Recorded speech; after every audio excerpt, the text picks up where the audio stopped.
Yeah, Devin! Big ol'! I see a big ol'. Darren, yep. Hey there, Darren. Malcolm.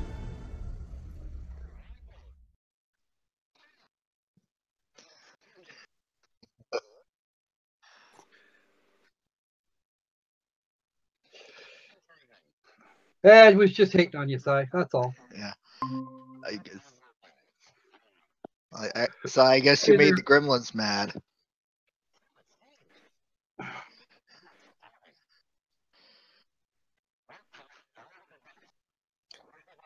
Hello, everybody. Yeah.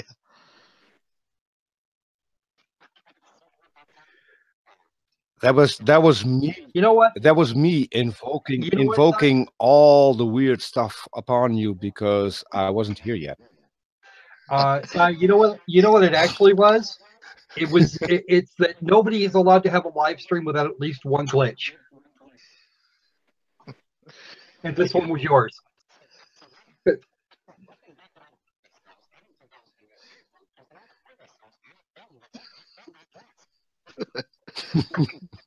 This time it was our audio software. That's okay. I've had those problems myself. I almost never get a stream that just works brilliantly. Hey, Si. I just gotta say one thing. I guess I'm glad you're not a woman, because then if you were the glitch, would you be a glitchy woman? And I will let myself out now. Dude, door's on your left. Yeah. That's why I said I'll see myself out now. That's terrible. Hey, Si, somebody said they didn't think they could hear you. Jay Brown is saying he can't hear you now. Oh, nope. We can't hear you, Si. Oh.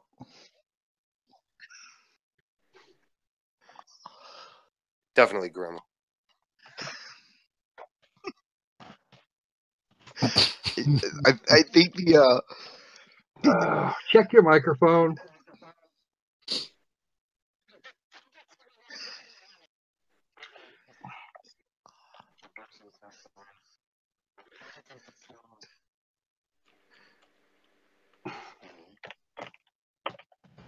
Who's pulling what?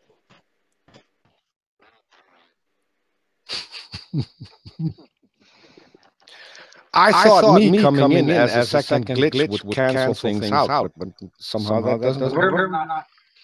We're still having oh my God, we killed Si. Those bastards!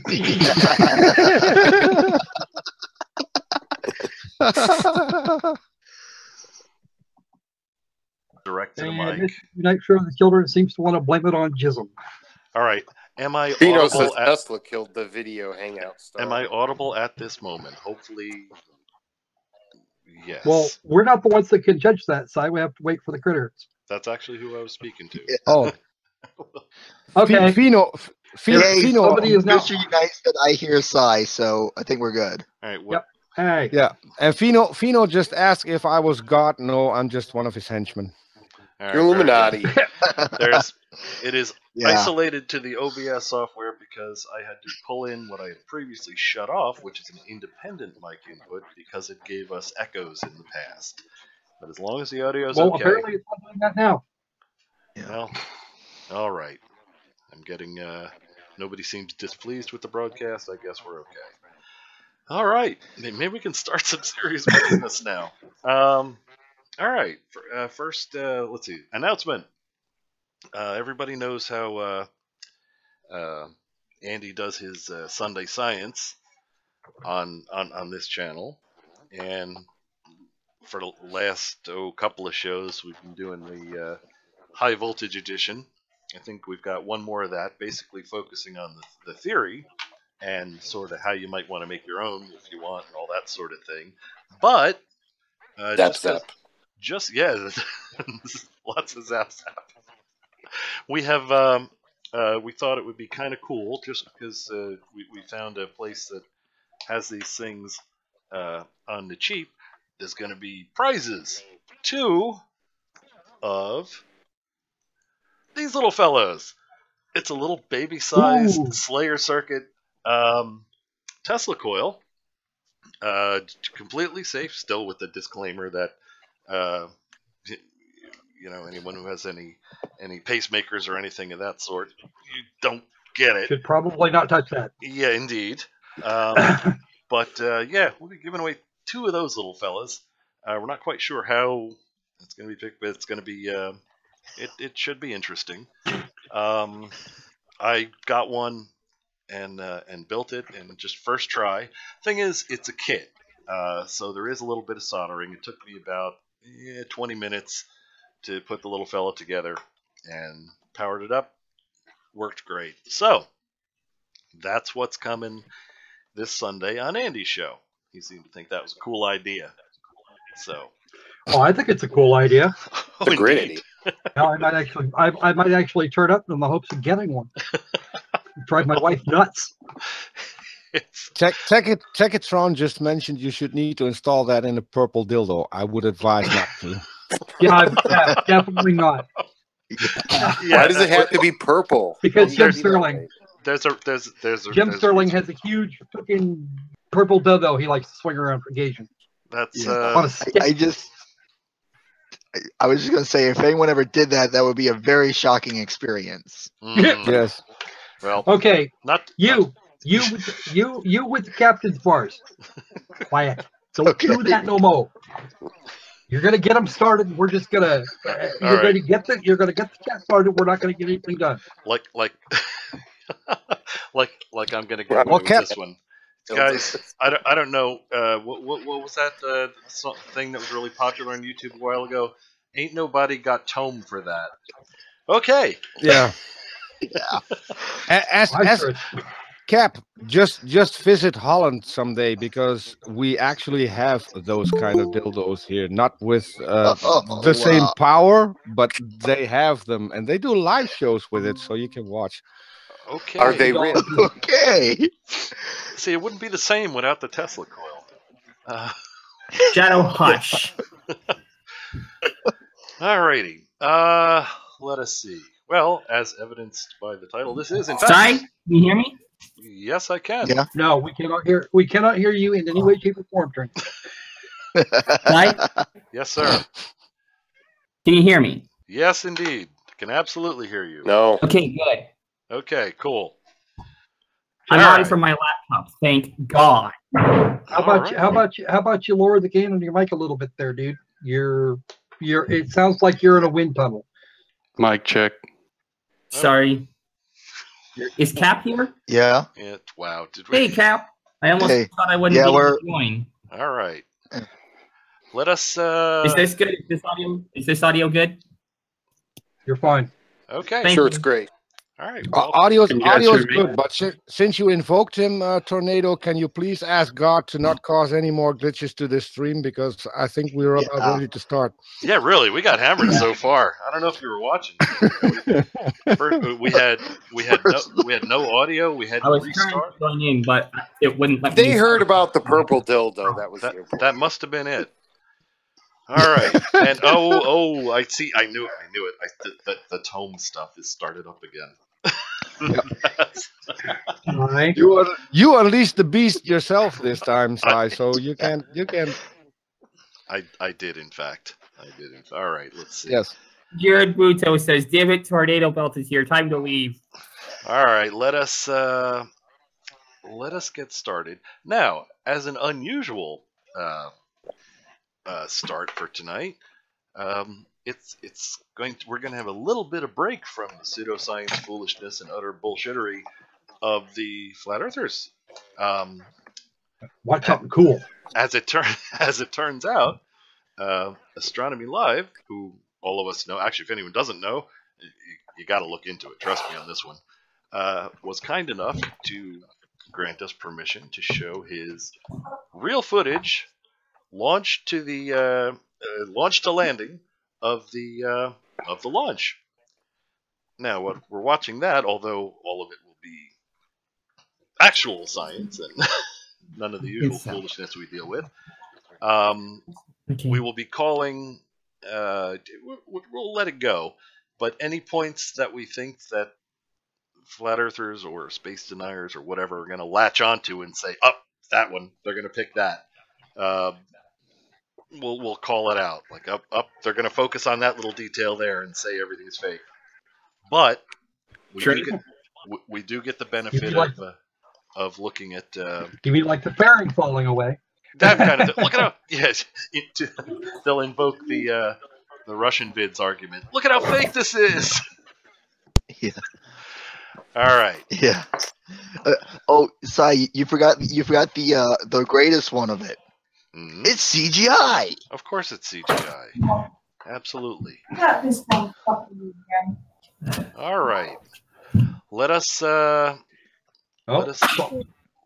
I'm going to see if I can put my Bluetooth headset connected. If I can't do that, I'll see what else I can do. Yeah, there's other stuff going on in the background. Yeah. And if you're tied up or something. You know, Yeah, not to interrupt you guys, but there's other stuff going on here on the show too. Just thought I'd bring that up. I mean, every one of you leads very interesting lives, but there's some stuff going on here. Anyway. Hey, Tornado, do you want to mute your mic by chance? It's really picking up everything else. Good night, guys. Sorry, the issue is I'm not here in the living room. I'll see if I can move to the bedroom. You could also just see if that works. You could also just hit mute when you're not talking. That way, like that. All right.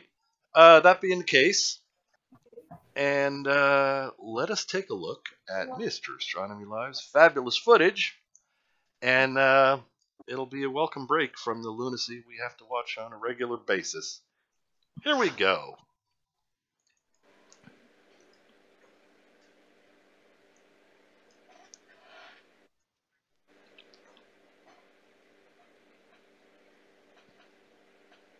Oh, they're going to call foul on the very first part there, that bottom line. Yep. Yeah. That bottom line says they edited it. That's already going to be bad. Fortunately, he's got the raw, unedited stuff up on the channel as well. If anybody wants to look on his channel, he's got this, which he enhanced to make it just better. There we go. Big smoke cloud. They're going to call that. It's been done. Why isn't it blowing away? Yeah. But we all know that he isn't using the guy camera, the P900 or whatever it is. Well, here's an interesting thing. Oh, it went right through that cloud. And the cloud didn't blow away. Yeah, I know, right? What's up with that? Look at how fake this is. Anyway, something interesting to note. Oh, lines on the screen. That's obviously CGI. There you go. No, that's where it's passing the dome. Oh, right. It can't pass the dome because the dome is impenetrable. Those crepuscular flames are definitely going to be a problem. Absolutely. All right, we should be coming up on staging here in just a minute. And by the way, and then we're going to have another issue. This tracking is, I believe, done with the assistance of image tracking software that Astronomy Live, in fact, wrote. And nice. Nice. For anybody to download. Can we get a free copy of that? Oddly enough, yes. It's on his channel. Really? He put out a video where he released it with the link to it. That's that one. Which is obviously a good success. Let's see. Oh, see now this is obviously just somebody filming candles sideways. Actually, I would think it would be a flamethrower, but nah, we'll go with that. All right. Because it's staging, they're going to see. You can now see the starboard side booster there. That's right. Of course, they're also going to be talking about how it's actually moving horizontally, despite the fact that it would do that. Rayrard called it. It's been done. It's already. Jaren's always done it's tipping downward. It's going to do a powered flight right into the ground. If you just headed straight up and then turned 90 degrees, you'd waste a shitload of fuel. Yep, and play it as captures it. This is a clear sign it can't pass through the dome, so it has to turn away from the dome at some point and get back. Of course. So I think I can even see the dome. Yeah, I was gonna say, I see one small problem though. I mean, did you see the flame coming out of that? It was so much bigger than the rocket itself was. How can a small rocket produce that big of a flame? That's gotta Air be pressure. CGI. Indeed, gotta be. Okay, CGI. there's this. Okay, there's the staging. He's gonna. It looks like he's gonna follow the boosters rather than the. Yep, he's following the boosters. Yep.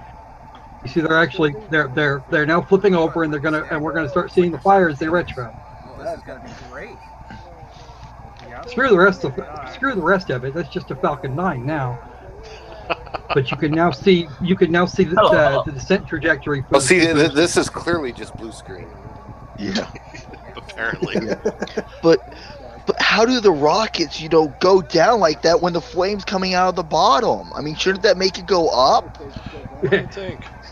Well, technically, it is making it go up. It's just making it. It's just that you don't have enough upward thrust to counterbalance the downward momentum. Yeah. Wait, are you trying to say that they aren't trying to counteract gravity that we know doesn't exist? 9.81 meters per second squared.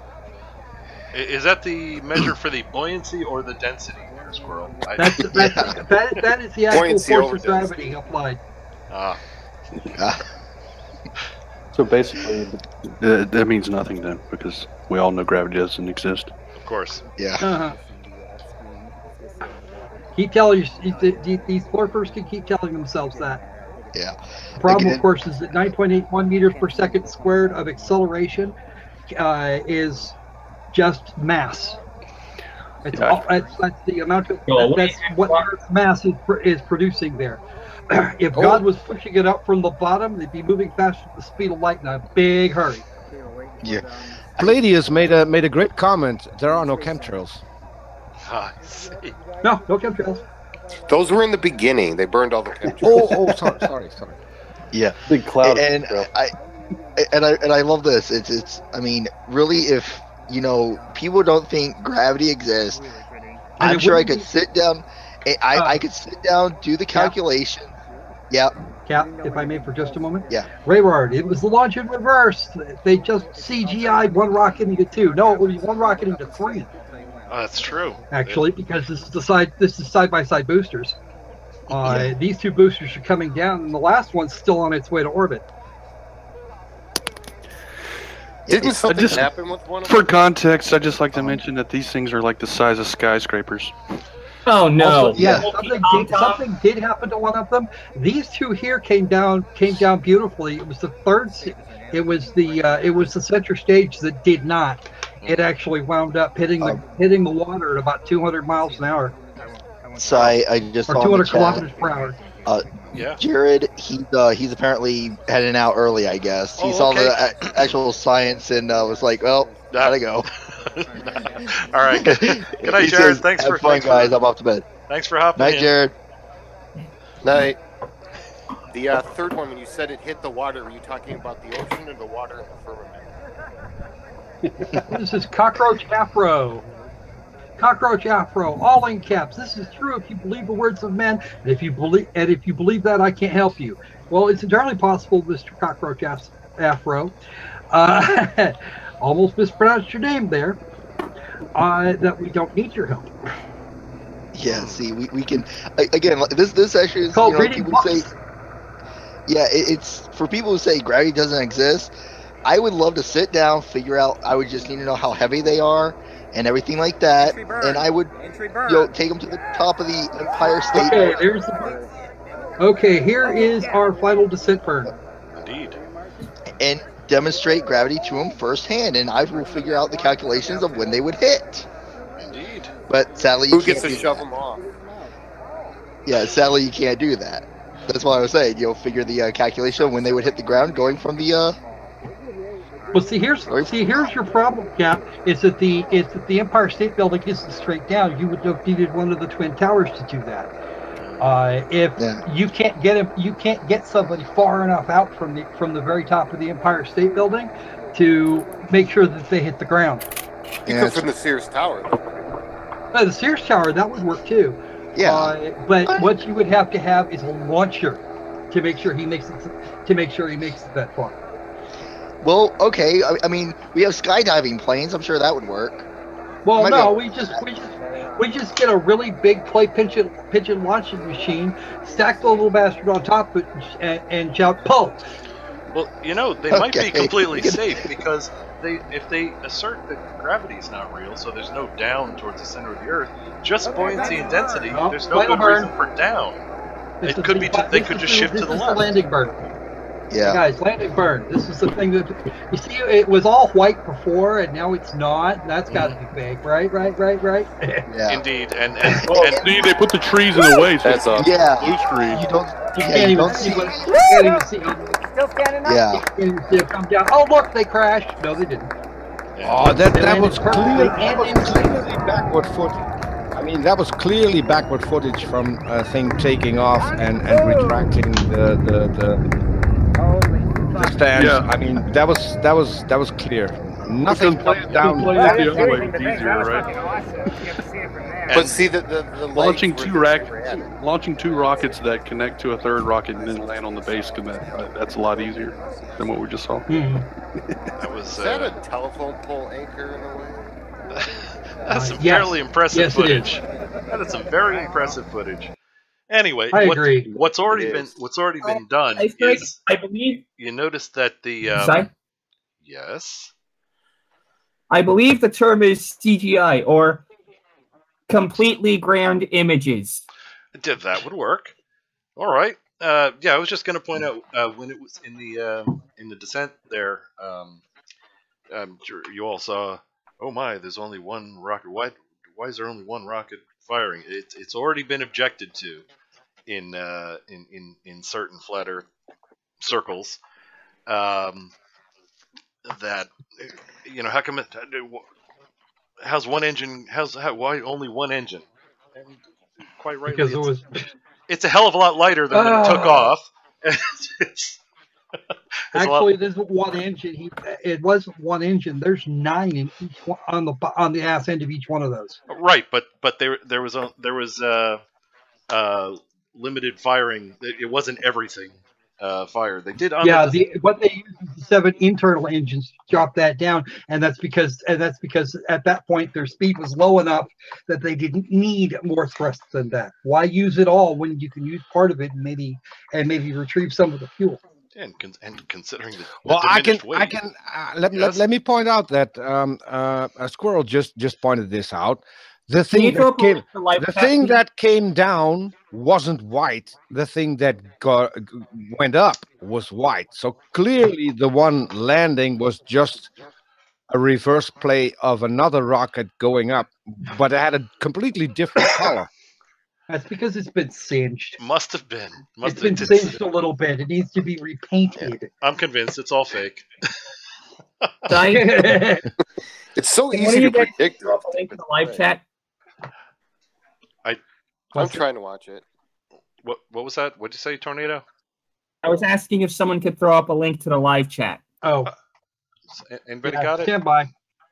All right, coming up. And yes, I know how a jet engine works, Mr. Multi-Tom-Tom. It burns jet fuel with oxygen from the atmosphere to produce thrust. Okay, drink on Tornado. What? What now? Yeah, it's not. It's okay, guys. Okay, first off, that is not that. Those things don't fire JP5. They use kerosene. Okay. No, I was talking about the jet engine. Mm-hmm. Oh, yeah. That takes air in, mixes it with air, burns it, and shoves it out the back as essentially water and CO2. No, as chemtrails. Remember? Oh, that's true. All right. In any case, we've got now. See, that was really all the actual worthwhile video you're going to see tonight. I hope you all enjoyed it. And I got to say again, are we watching Pyrrhonism? Damn good stuff. It really. What was that? Okay, first off, Tornado, hold your cool. We don't know if there's any Jeranism or not. I haven't looked at any of the videos, so chill. Indeed. First off, we've got, interestingly enough, don't panic. Things look fake in space. brackets, damage control, close bracket, of SpaceX, Starman, Roadster, from Celebrate Truth. That's what we've got. And they stole that from me on Twitter. I said flat earthers were in full damage control. He stole it. He stole it from me. Copyright. Copyright's only 2018. Sounds like it. All right. I just saw. Yeah, I saw a comment that I was going to point out that is Drafting Master apparently. I'm guessing is not a fan of multi-tom-tom because he just responded with him. I am a drafter and have designed engine parts, and I can tell you we do not draft them for use with compressed air. Okay. Look at plane crashes, no evidence of fuel. Maybe because it burns. What's the? And no we can fuel see left? the scorch marks. No fuel left? Is that the argument? Yeah. Actually, JP5, believe it or not, JP5 will not, unless it's exposed to an extreme amount of heat. Leaking JP5 will just come right out of its tanks and soak the ground. Okay. As a matter of fact, you can say the same thing about gasoline. It's only actually flammable. It's only actually super flammable when vaporized. Yeah, vapor. That is accurate. So that scene. Brian and Fino. Yes. Anybody remember that scene from Demolition Man where Wesley Snipes flicks a cigarette and sets the whole place off? Yeah, that wouldn't have actually happened. Not unless it was really. Oh, Multi-Tom-Tom says jet fuel is a lie. Maybe it was diesel. Okay. Hey, is it jet fuel diesel? No, JP5 is actually a lower octane version of gasoline. It's what wouldn't work in a modern automobile. Hey, Sai, I'm going to put a request for a future movie night. Since he's been with us for the past, this is the second movie night that I've seen him in the chat. We should do in honor of Multi-Tom-Tom. We should do one of his videos at some point. Does he have video? I mean, if he's got join us, let's have fun with him. Maybe he's got some, or invite him in. We're not against having people promote a view that opposes ours. If anyone that is watching wants to join, whether or not you agree with what we're saying, you have a completely different viewpoint. We actually, you know what? I think we could even all promise not to be dicks if you do. We can do that. Do we have to promise? We should. Yeah. And he just sounded a coward. Oh no! All right, then. You know what? I'm moderating this, fucktard. Hey, calm down. What was the word of the day? Fucktard. Sorry, no. I didn't catch that. Word of the day is calm. Calm. There will be calm. All right. Anyway, let's get started with don't panic. I'm Dutch. How do you spell that? Not C-U-M, right? No. Calm. C-A-L-M. Okay. Yeah. No, not C-U-M. That's something else. It's late. It's late here, right? Understandable. All right. Let us get started with. Can I moderate him, please? God damn it! It's not like I was talking or anything, Tornado. All right. Oh, we can't talk over you. Well, let's see how it works. Okay, here. I'm talking now. Somebody talk over me, and let's see how well that works out. Go ahead, do the talking. Nobody's talking over me. What the hell? Yeah, that didn't work very well. All right. Okay, I'll do it. Blah blah blah. Oh, you missed me. I was done. All right. We better bring on the stupid, or people are going to start leaving. Yeah. Okay. Yeah. I was actually. I actually almost wanted to say that I was wondering if I was in the right show because we actually showed real science. Yeah, that was a little freaky, wasn't it? All right. Yeah. Here comes. Don't panic. Things look fake in space. Damage control of SpaceX Starman Roadster by Celebrate Truth. This is going to be. Well, as usual, I'll stop there. I'll stop there. This is going to be. Sai, yes. Sai, I gotta call drink on the username. I mean, truth in that statement. I think I gotta call drink on that. Okay, that's a valid call. Although we won't actually have proof of that until we watch the foolishness at hand. Yeah. So, and these are none of us have seen these. So this is gonna be. Yeah. Okay, you know what? I'll stop there again. This is gonna be. This is gonna be. There seems to be no avoiding it. It will be. Here it comes. And I'm sorry. This Tesla sure looks fake, but that's because of the way colors appear in space. On a side note, Elon Musk told reporters that if you look closely on the dashboard, there's a tiny roadster with a tiny spaceman. Even Elon Musk thinks his space-cruising midnight cherry Tesla Roadster looks weird. You can tell it's real because it looks so fake, honestly. Musk went on to say that colors, in general, look strange in space because there's no atmospheric occlusion. Don't panic. Things look fake in space. Welcome back to Celebrate Truth. I'm Robbie Davidson. We've got an awesome one for you here today. I've got a lot of stuff to cover. We're going to try to go through it as quick as we can. And buckle your seatbelts because, like I said, we've got a car in space.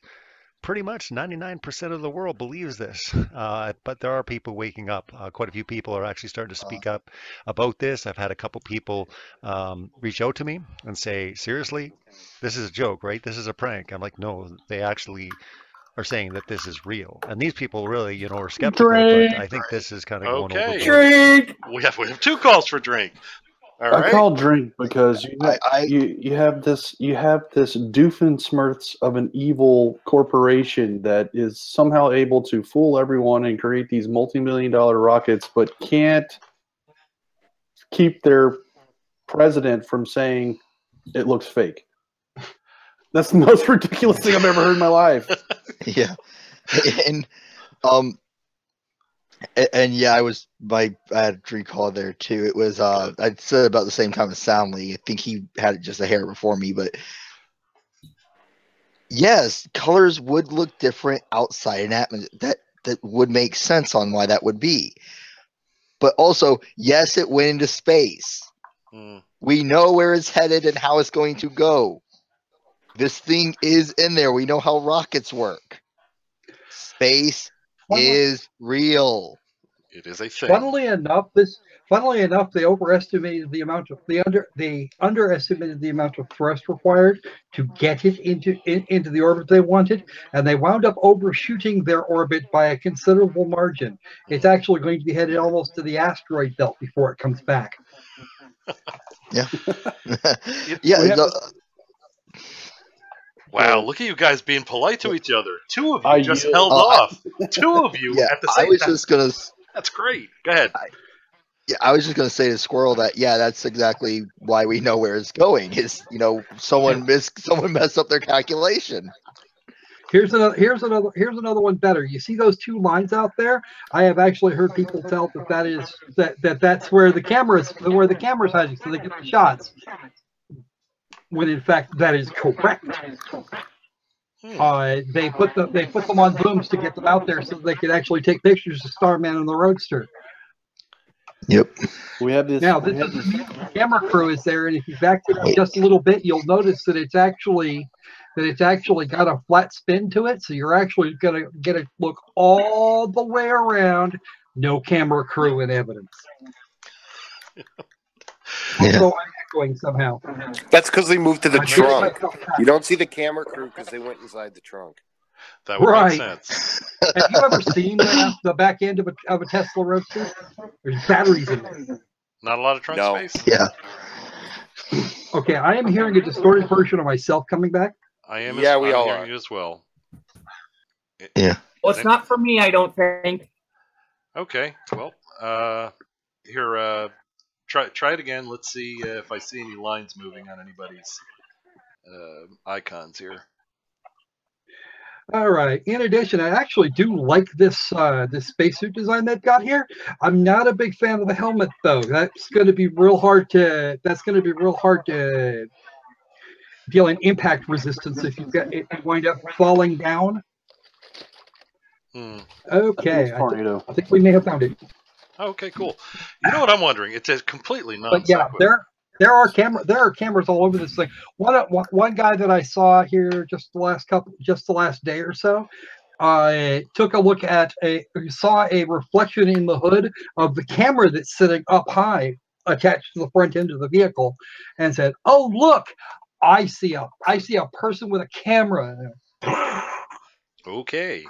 Yes, there's a camera. There has to be one. We wouldn't get video from out there if we didn't have a camera. It is helpful. But there are no people. Wait. No. Squirrel, are you saying that, they thought to put cameras in the angles of the shots they wanted to get so that way humans wouldn't have to be up there with them? All right, that's just crazy talk. Did you guys, there, Multi Tom Tom says, did you guys see the monitor screen in the front of the car? In front of the car, there is no monitor screen in front of the car. There's one on the dashboard though that says "Don't panic." Indeed. Yeah. All right, and actually, without the atmosphere and without, think of the radiation this thing's got to be receiving. I wonder how long it's going to take for that upholstery to fade.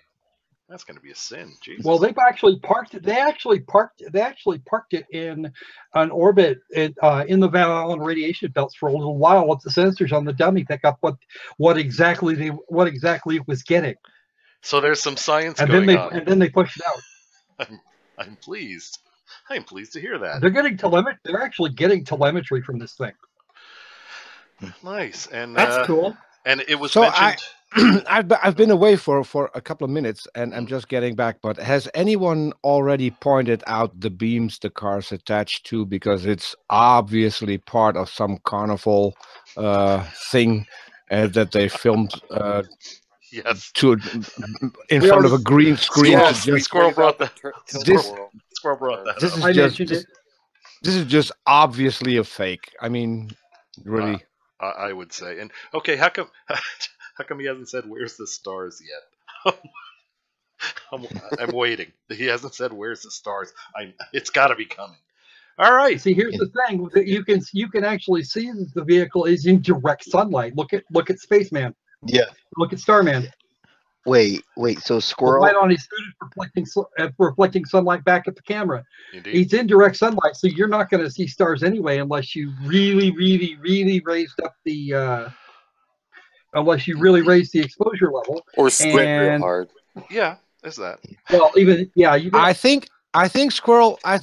That's not exactly correct because you can see him reflecting the sunlight, but you don't see the sunlight reflecting off of the beams or anywhere on the car. So that's probably because they don't have as high an albedo on them as Spaceman. Spaceman is white. Yeah. Wait, Squirrel. Are you saying that when you're in the sunlight portion?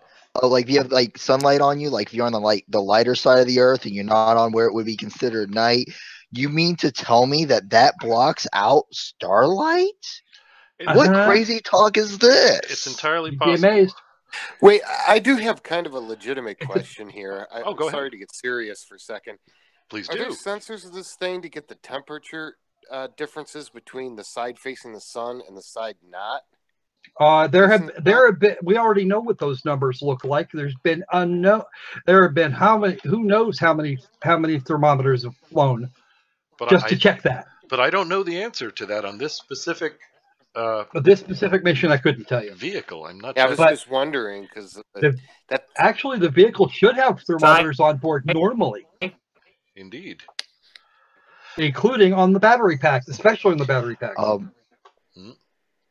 I got to make a correction. There's no battery packs. That's where the Gremlins live. Yeah, Multi Tom made a comment. I got to make a correction on it. Okay. He said Musk is sticking his middle finger up at you people. Want to moderate the no, he's sticking his middle finger up at the flat earthers saying, "Ha, look what we've done." I just want to make. I think that's what he meant to say was at us flat earthers, not at you people. I think he might have just mistyped there. Might have. Hey, Who knows with Tom anymore? I hope he appreciates your correction. That's for you. All right. There you go. I still have a feeling he's not going to like it. Well, like we said, if you'd like to discuss any of this with us, we certainly invite you in. Anyway. You know what's fun? Catch that. They actually neglected a very important part of this particular object when they sent it into space. There are no solar panels on board the vehicle anywhere. That means that within about 10 hours or so, the batteries would be freaking dead. Huh. Okay. Yeah. So no more music after that. Heck. Not that Starman could hear it anyway, but still. All Damn right. it! I thought the Martians. Oh, well. All right. Let us move on and see what awaits. Here we go.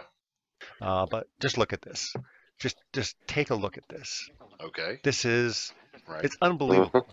You know, there's just no take a look at words my for personal this. incredulity. It is just, I didn't think I'd see something this foolish, this outright. Oh, what shape is that object behind? I'm not sure. It's a spheroid. It's a sphere. Fish eye lens. Fish eye lens. That's what makes it look that way. It's all fake. I heard I'm a going to call. call Blink on this one. Go ahead. Okay. So they want to see real images from space. Mm-hmm. They want to see a 360 pan from space. Uh-huh. They want to see real-time video from space. Yep. We show them all three of those, and it's fake. Of course. Yep. The famous goalposts on roller skates.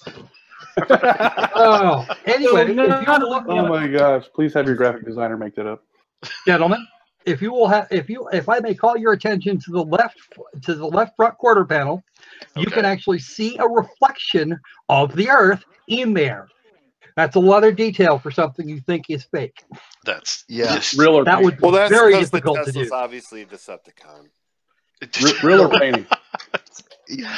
No, isn't the, can I point out to the right bottom of the Earth depicted? I mean, if after this picture there is still any doubt that the Earth is flat, I mean, look at it.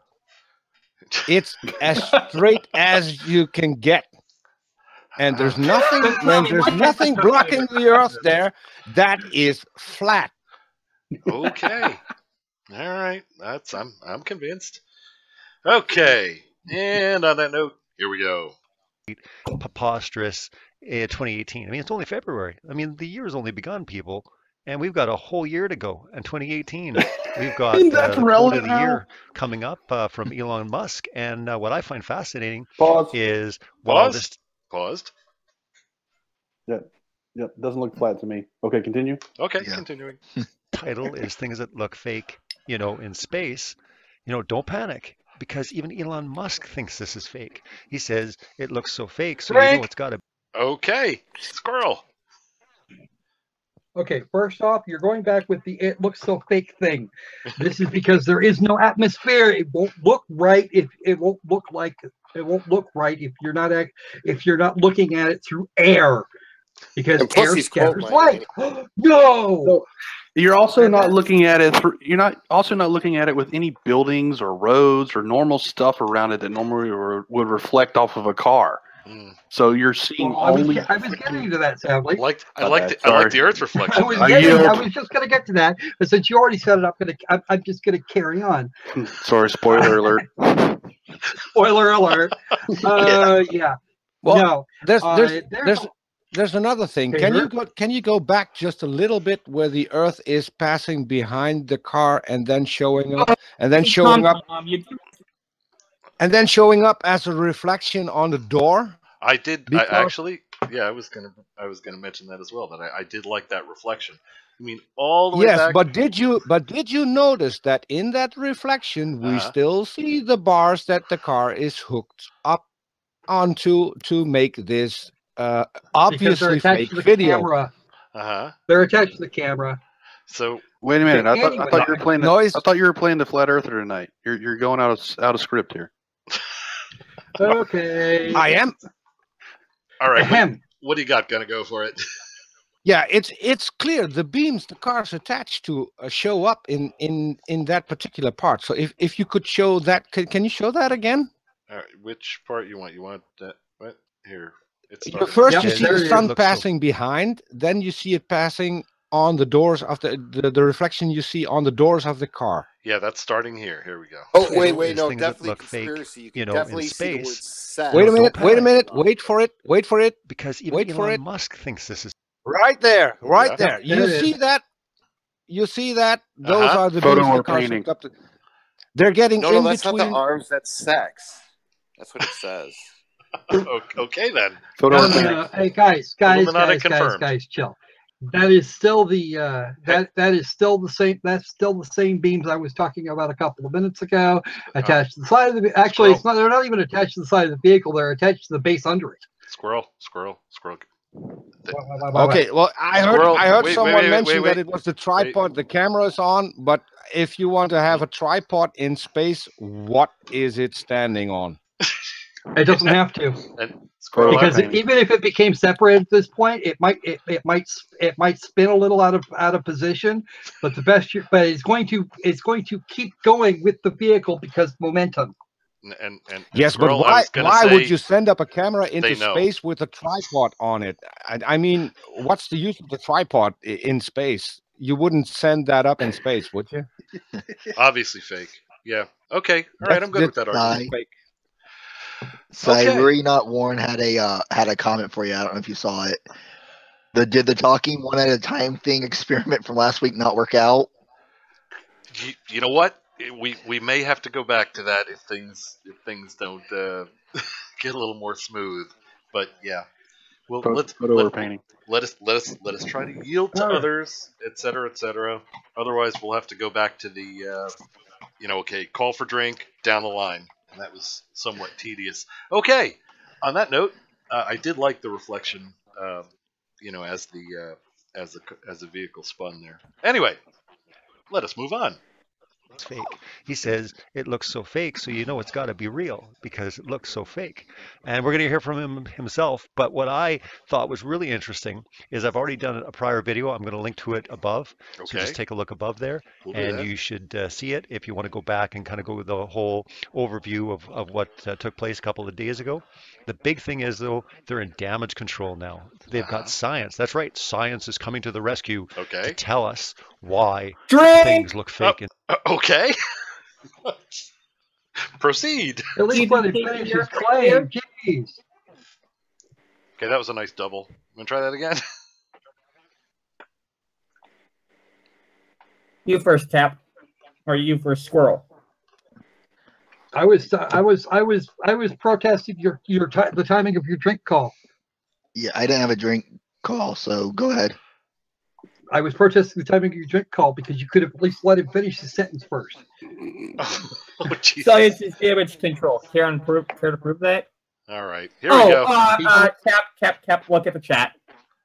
What? Look at what Multi-Tom just said. Actually, I don't think we can. I can't see something stupid. Wow. He called Musk a tranny. Okay, well, let's move on. Here we go. It appears he's been moderated. Yeah. Thanks for moderating. Very moderated. Thanks for moderating. Yeah. Thank you. All right, here we go. Thank you, Richard Sky. Moving on. Space. Why does the car look fake in space? So it's like damage control with Elon Musk. We're going to get into it, and hopefully you're ready for it. So we're going to start with Elon Musk. Well, I think it looks so ridiculous and impossible. And you can tell it's real because it looks so fake, honestly. We'd have way better CGI if it was fake. And, the colors all look kind of weird in space. There's no atmospheric occlusion. Now, remember that actually atmospheric occlusion, because we're going to get into the damage control articles that are already started coming out. They're coming out on Live Science, also Express. Other publications are starting to basically hit back because they're seeing so many people in the comments calling out foul, calling this a hoax, saying this can't be real. Even Elon Musk, in his own words, is saying, yeah, this looks so fake, it's got to be real, and haha, joking. And you're going to find how they're using the damage control, because I think they're upset that what he's said, and he sparked a lot of people investigating, looking into this a little bit more, trying to examine all the evidence that's coming forward. So we're going to go into that because I think... Squirrel! Okay, 2 questions. What people are investigating and what evidence is coming forward? I have a question. Flat earthers and none. There you go. Yeah. Obviously. Yeah, and it's... I guess, I don't know. I don't know Elon. I don't know much on what's going on in his head here, but my guess is that to him, not having the atmosphere and knowing why it would look that way probably is just, he knows that and not really thinking about it. He's going like, well, it's obvious. This is why we do it. It'd be like if I was trying to explain a building design on something, someone and they're like, "What?" I go, well, "It'll be this." They're like, just like, "Don't you under?" It's that you know it, and you guys and you kind of expect other people to know it, even though it's not something that would be common knowledge to everyone. Might be. I have a much simpler explanation. Okay, what do you got? Elon lurks, side strikes movie nights, and he's just trolling flat earthers. Could be. Could very well be. And for the record, somebody in the chat here a moment ago said that occlusion wasn't the correct word. He's right. It would be atmospheric scattering. Among other things, there's some filtering going on. Yeah. We're losing certain frequencies, and there's some back and forth from the rest of the environment. None of those things will happen out in space unless it runs up against a dense pack of asteroids, and therefore, agreed. It's almost like this person is feeding us stuff to refute. Squirrel. Interesting. Squirrel. What? Aren't we supposed to role play as a flat earthers? I mean, you're throwing in an awful lot of real science now.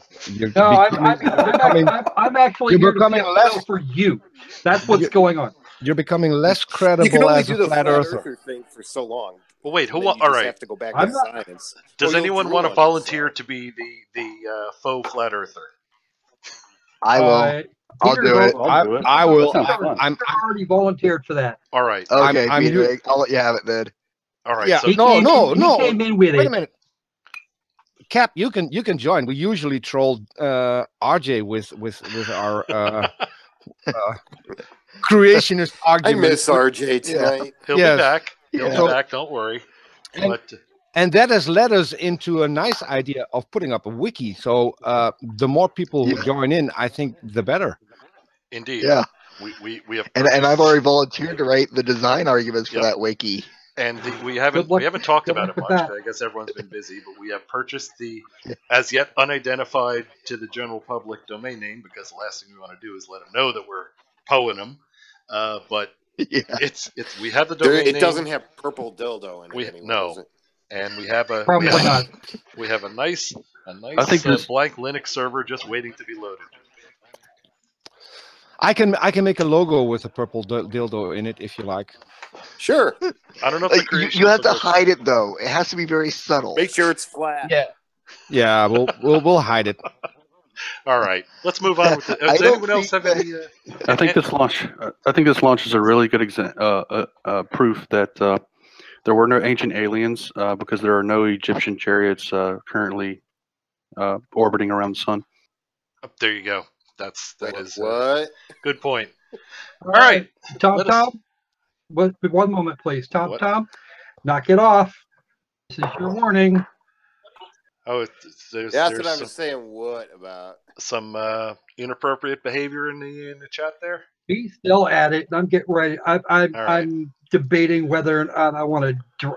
It's going to be 5 minutes before he can say anything else, and I'm really inclined to drop the hammer. See, really, just let him go. I mean, because it's humorous. I want to be the one to drop the hammer. Well, unless it's we won't I do stifle find bumper sticker slogans amusing. Well, I mean, we wouldn't stifle competing opinions and stuff like that. Certainly not. But stuff, it only nails stuff that's like really abusive or over the line or the usual stuff. But anyway. Well, for further information, he was the one that accused Elon of being a female to male. Okay, and there we go. And it was used in very derogatory terms. So. Well, maybe we should cut out the comments about purple dildos. Maybe he's getting sexually aroused, and that's in some way we might affecting his comments. Let's go. We switch the butt plug. Let's try that. Oh Jesus! Yes. All right. Goodbye, monetization. It was nice seeing you. Thanks for stopping by. Hope we'll see you again one day. All right, moving on. Plugs, Jesus. It's important, and that's kind of the nature of this article. It's don't panic. Things look fake in space. Now, this is the damage control that they're coming at us with right now. So let's go to the first science to the rescue. Here comes science. Oh, I heard tornado. You had something to say? Go ahead.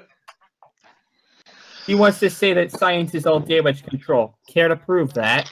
I suspect he's not going to have much luck doing so. But he did promise us some science is coming up. That's a good thing. Yes, Squirrel? Let's go.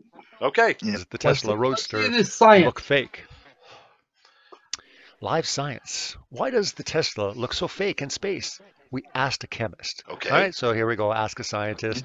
And obviously no one's buying this. So, of course, science has to come in and explain, right? So we're going to get into this real quick here. So even Elon Musk thinks his space cruising midnight cherry Tesla Roadster looks weird.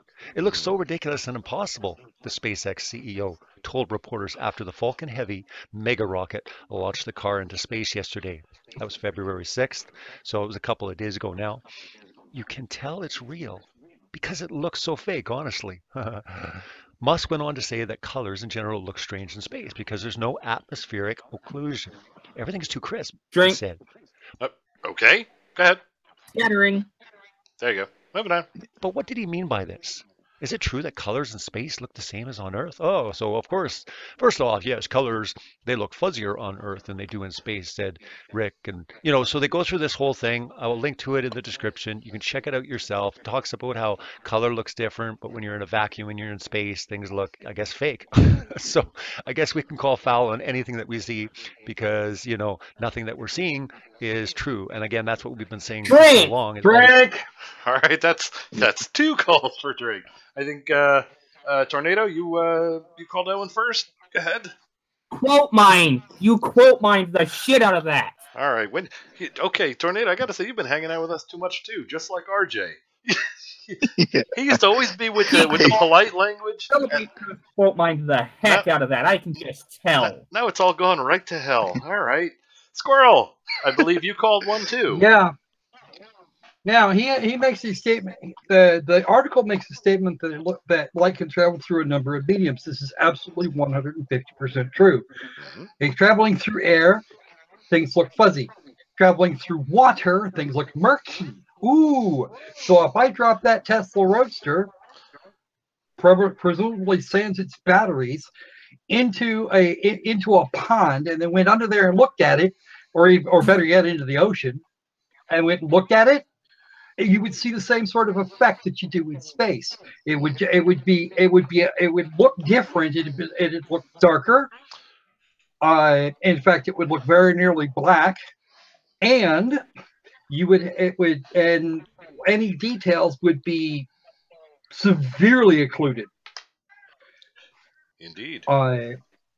The reverse happens in space. Everything is sharp. Everything is clean looking because there's no ickies running around near it. And I say this as somebody who has actually seen things out in space. This is not actually this is what the Roadster looks perfectly as expected to me. The problem is, that's just you're part of the conspiracy. Yeah. Go ahead, Squirrel. Mr. Sarcasm. I'm not quite. I wasn't. See, you can actually look at you look at photos of the International Space Station before and after launch in its various bits, and you can see the difference in the paint because the white paint in space looks super white. However, it doesn't look. It looks a pure white rather than the sort of kind of dingy, almost snow-like white that you would see planet side on the same freaking object. Okay, it's confirmed. Squirrel, you've just hung yourself. You've confirmed it. We now have proof. You guys heard all that. Squirrel is obviously CGI. Okay. Yeah. Well, I mean, look at it. Look at his avatar. I mean, that clearly has to be done in Photoshop. Oh yeah, yeah. Well, duh. I got it out of I got it off of a website. What do you mean he breathes those? No, I went to DeviantArt looking at just poking around for fun one day. I said, "You mean your avatar isn't a real picture? You just ruined my world." Can I jump in on this because I used to go on holiday to the marvelous city of Heidelberg in Germany, And close to that, there's a village, and that village, I have to look up the name. That village is famous for one thing they have there. That's they have that in several stores where they sell very strange animals. So you can, I think you might find a crocker squirrel, a stuffed crocker squirrel there for sale at any given point in time. So I'm not saying that those are fakes and they're made that way by using different animals, but there are a lot of stores selling these things. So I don't know. There could be something real about it. So there could be an actual crocker squirrel. Okay. Just saying. I'll try to find the name. I'll try to find the name of the village because it's in Germany. It's actually famous, and I still regret. I still regret getting one of those. The funny part of it is that I've actually been to Heidelberg, and most of the towns around it, I don't remember that part. But then, admittedly, that was a number of years ago. It's a tiny village, Squirrel, and I don't remember. I don't remember the name. The only thing they sell in that particular village was dirndls and I just drove and stuffed animals. And me being a guy, yes, I was more around the dirndl shops to see what was taking place in there than the stuffed animals. All right. For those who don't know what dirndls are, those are the German dresses, the traditional German dresses, very low cut at the front. With all the bosom showing? Yeah, that may have thrown me off a little bit. I seem to have restarted the whole tome thing. All right. Anyway, let us move on. Pictures aren't a proper representation. They're all fakes anyways. But again, they're all skewed. They're even admitting this here and saying this is not a proper way to look at things. But again, with the car, it's really starting a big backlash right now because there's so many people looking into it and saying, wait a minute. Drink. Squirrel. Back that up a little bit. He needs to back it up a little bit here, pal. You need to define the word proper in this context. Okay, you scared me. I thought you were telling me to back it up, which means we're going to have to watch this for longer. Okay. No. Nope. Okay. All right. Nope. He needs to back up and describe what he means by proper. Gotcha. Okay. In this context, because I don't think he knows I don't think that word means what he's going to tell me it means. All right. You scared me there for a minute. I don't think it means what you think it means. All right. Okay. You know what's sad? He's got the information right in front of him. He's got the explanation, the information on the screen in front of him. And he's still saying this stuff. Yes? But, Sai, yes? That's from the scientists. We can't trust the scientists. Yes. The scientists. I trust the people that are responsible for all of everything that we have technology-wise. Yeah. Correct. To include the internet, they all like to troll us on. Tornado. Sewer tape? Okay, if I may for a moment, sewer tapes. We will not be getting a feed of that kind. We will not have power for the cameras. The telemetry unit should still be working, however. Tornado, you were roboting really bad. Dead wrong. All right, Cap, you were getting started there. What? Yeah, I was just saying, Tornado, when he was trying to say something earlier, he was roboting really bad. Oh, all right. Well, let's give him another try. Tornado. Seems fresh. Okay, he's going to do a refresh. He should be back. He left. Very nice. And very good. Moving on. Going on. But anyways, what I found interesting is he gets down to, there it is, don't panic, right? Things look fake in space. That's going to be their big comeback now. But because colors in space look so sharp, pictures and videos taken there may look as if someone visually edited them. Isn't that interesting? So because colors in space look so sharp, pictures and videos taken there may look as if someone visually edited them. I mean, is there an echo in here? This is so easy. They could do all these editing and they could do CGI, and now they can just say, well, you have to understand. Squirrel! Now, just to give you a quick idea. Number one, we have telemetry from the Roadster. I don't even know where the telemetry should have been placed. Okay, we know what its orientation was, its speed, and etc., and its exact position at the time that this footage was taken. There was no way to know what that is going to be beforehand, unless somebody wants to spend several supercomputers doing all of that work all at the same time, enough that you would be able to sync this footage with the car's actual path of travel. It would involve solving an in-body problem. Okay, so what would be simpler? Spending probably about $3 million to run the calculations, and then another $25 or $30 million minimum for CGI animation, which wouldn't look that good, even if you wanted it to, or just tape it on the cameras and broadcast them live. I don't know. What would be simpler? Option A seems like a much more viable acceptance. Right. Option A is not viable. I was being sarcastic.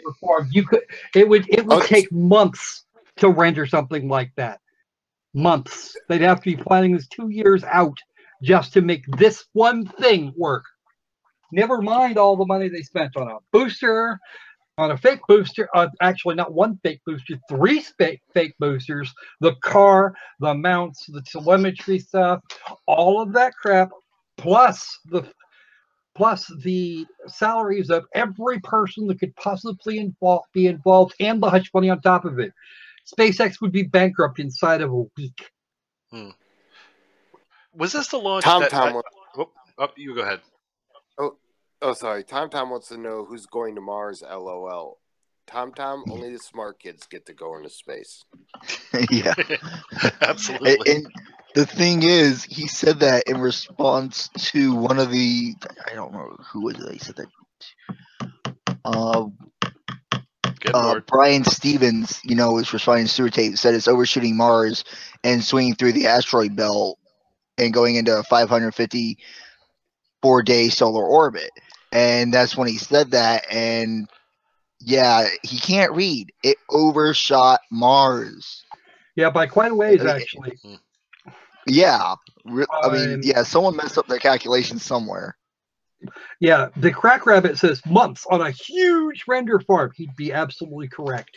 He would be correct all the way out to the asteroid belt and back. Yeah, because he's actually got some experience with 3D rendering.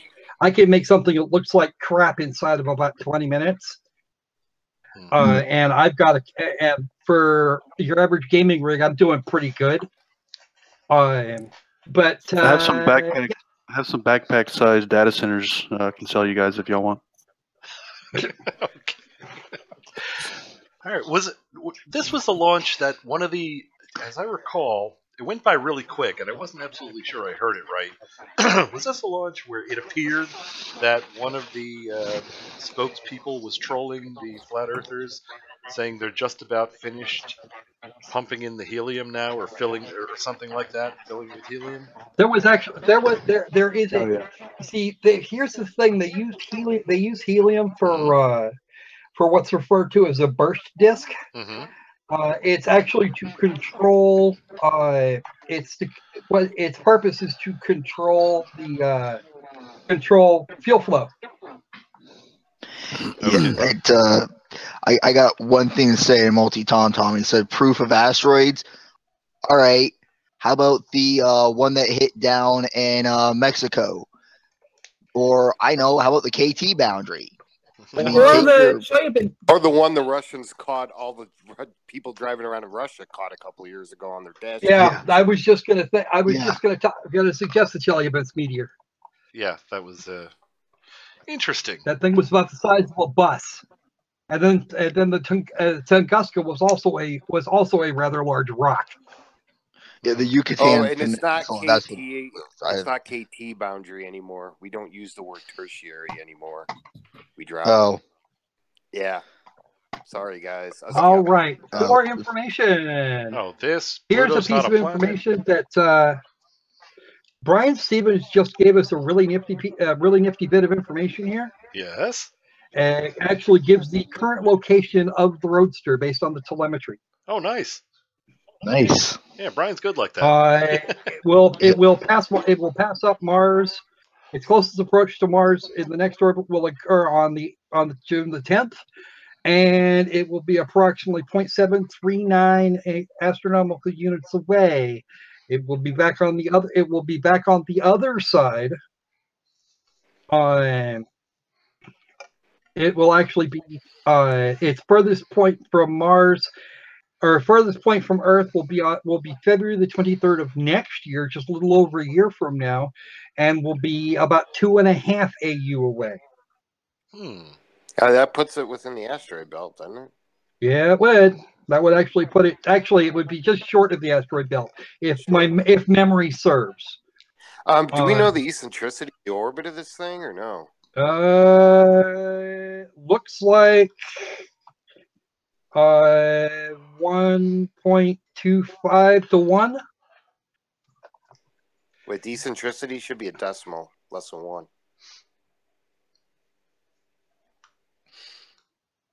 Yeah, you're right. It should be. My mistake. It's okay. Okay. At apoapsis, its furthest point from Earth would be 2.445, and closest approach will be 1.99. Eccentricity on that's going to be probably, I don't know. I'd have to sit down and do the math, but it's fairly large. Yeah, it's squat. Yeah, you're right. I don't know what it is off the top of my head either. I'm not going to figure it out. I don't know. This doesn't say. But it will be. It'll get there. But yeah, where is Roadster.com?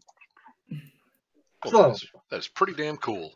All right, we've actually been at this now an hour. Let's go. Indeed. All right, let us move on. Properties of space and time in the continuum, yes, it's going to look like it's CGI, and yes, it's going to look like it's fake, but no, trust us, I'm a chemist, it's not. I've never been to space, but just trust me, I've already figured this all out. Great. Oh, Jesus, I can't. That was simultaneous. We might want to go down the list. I'm just going to say it. He's never been to space either, has he? Yeah. Not that I know. No, but I have, and I know for a fact that looks right. Okay. All right. Yeah, and mine was just basically, so they went to someone who would have understanding of how some of those things work based on chemistry, of how the particles and other things like that would work. So they went to someone who would be able to explain that. Yeah, that makes sense to me. Talk to the people who've done the work to understand what's going on. Yeah, it does seem a little crazy, doesn't it? And we know, or even better, talk to somebody that's actually been there. There you go. That would be ideal, really. They didn't call me, so. That's handy.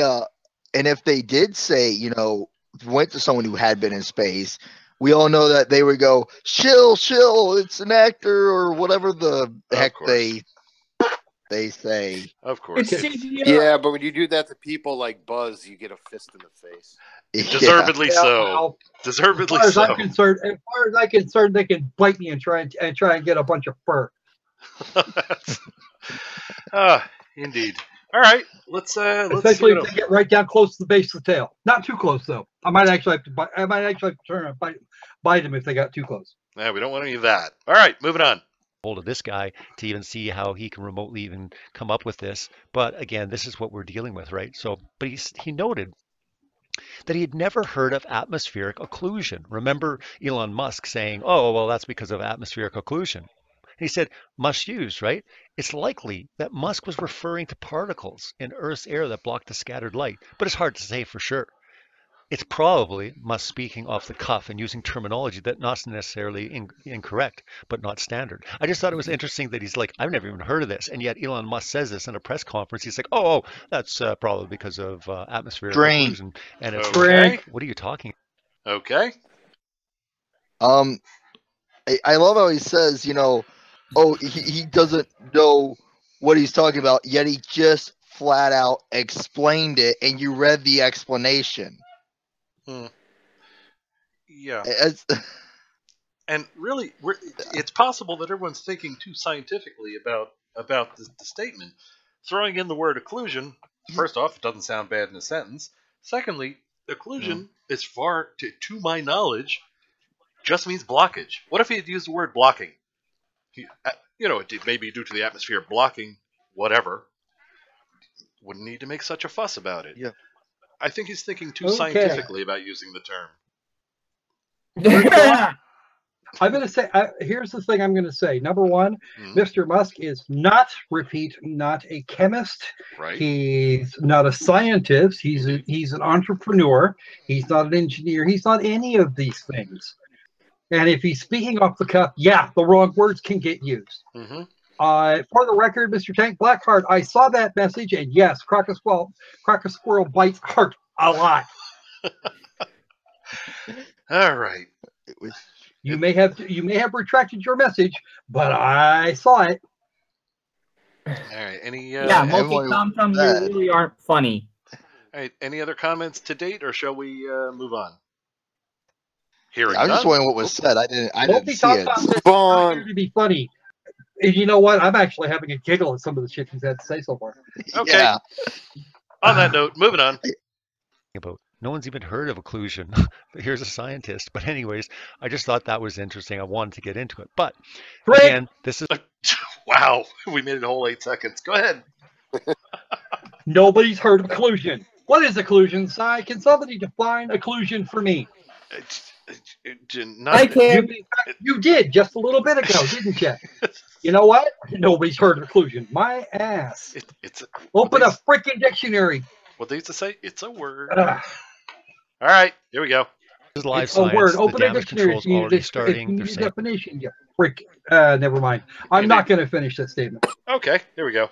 Look, guys, a lot of things you're seeing is fake. Well, that's because colors look weird, and we can, brush off anything because we're scientists, and we'll explain things through any which way. But don't trust your senses and don't trust your eyes. And it was funny because, I was kind of editing the video, putting it together, and Go ahead. The thing about your senses is that they can be wrong. Yes. They are not scientific instruments. Yes. Saying that. Well, here's a thought experiment for you. You can put 4 people on a corner, on one on each corner of a major intersection. Now, what you do is you take 2 cars, you crash them together head on. Well, actually, it doesn't matter. It's 2 cars that come together in a violent manner. Okay. Okay. So now go through and ask all 4 people what happened. You're going to get 4 different stories every time. Yeah. But you don't even need to do a thought experiment. You just got 2 words: optical illusion. Yeah. Well, actually, it's not even an optical illusion. It's that they're actually building information based on what little they actually managed to catch during the event. Yeah. And their brain is actually filling in the rest of it. Yeah. And the funny thing is, each person with the differing story may actually believe that they are reporting 100% exactly what happened. That's why eyewitness testimony is crap. Now, it also depends on your point of view too. Yeah. Also, here's another one for you. Okay.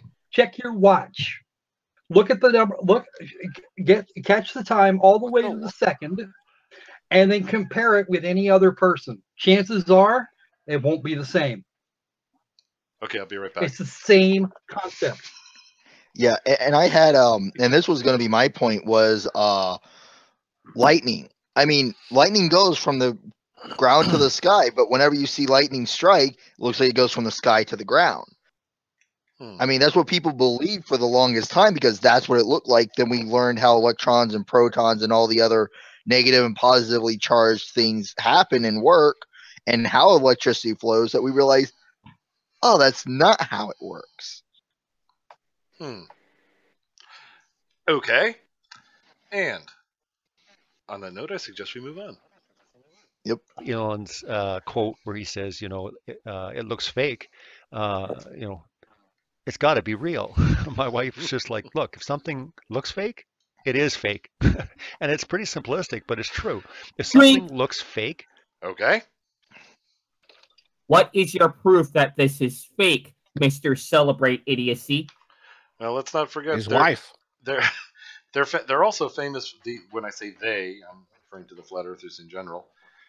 They also seem to be stuck with the if it can be faked, it must be faked thing. So that's probably got somewhere in the back of this guy's mind too. Is that the same as that ontological argument where if God could exist, then he must exist? Strangely similar. Strangely similar. All right. I just yes, because we can prove beyond a reasonable doubt that the God described in the Bible doesn't. Yeah. That one specifically. Nothing in there is historically accurate. Captain, you had something to add? Go ahead. Yeah, I was. Oh, what was I going to say? The thing is, yeah, I don't remember what I was going to say. You made the assertion. The burden of proof is on you, not us. Indeed, and certainly not any scientist. Oh, guess who's here? Eat's here. Hey, Neil. Yeah. Welcome back. Hi. All righty. Okay. I gotta check. Neil, you joined at a nice tome. Oh my God! All right, we're trying to be calm tonight. Spelled C-U-M. Moving on. Here we go. It is fake. If something's too good to be true, tome in the chat. It probably is. And I mean, I think it's a good model to go by, and that's what we're doing here with all this, exposing the world's lies with NASA and scientism. You know what I mean? If something doesn't seem right, then it's probably not right. I mean, our senses are there for a reason, and I think it's important that we, address that. But okay, this is not a drink call, but he's right. Our senses are there for a reason. Those reasons are to keep us from being eaten by the bear. To be able to capture food. That's what our senses through evolution have come to be. As a result, there's a few glitches in the system. They are not scientific instruments. First off, our senses, our vision, our sense of balance are not scientific instruments. The whole, I don't see any drop and I'm at 100,000 feet. Well, guess what? Your vision and your sense of balance are not designed to measure fractions of that size. And secondly, even if they were, your brain then plays with information once you get it. Once it's received by these imprecise instruments, eyes, ears, that sense of balance, it's then interpreted by a brain that needs to make it as understandable for you as possible, as quickly as possible. So Inside, that makes 100% sense. But when you're starting at the premise that you are this perfect creation and you're special, where do you expect them to go? That's okay. They're good special, point. all right. Good special. And on that, I mean, just watching this video is a perfect example of our brain doing compensation work because our brain, because of the way our I think the light receptors run in our brain that they're backwards. Our brains do massive compensation work to figure out what is where, and it basically pieces it together as a puzzle. Indeed.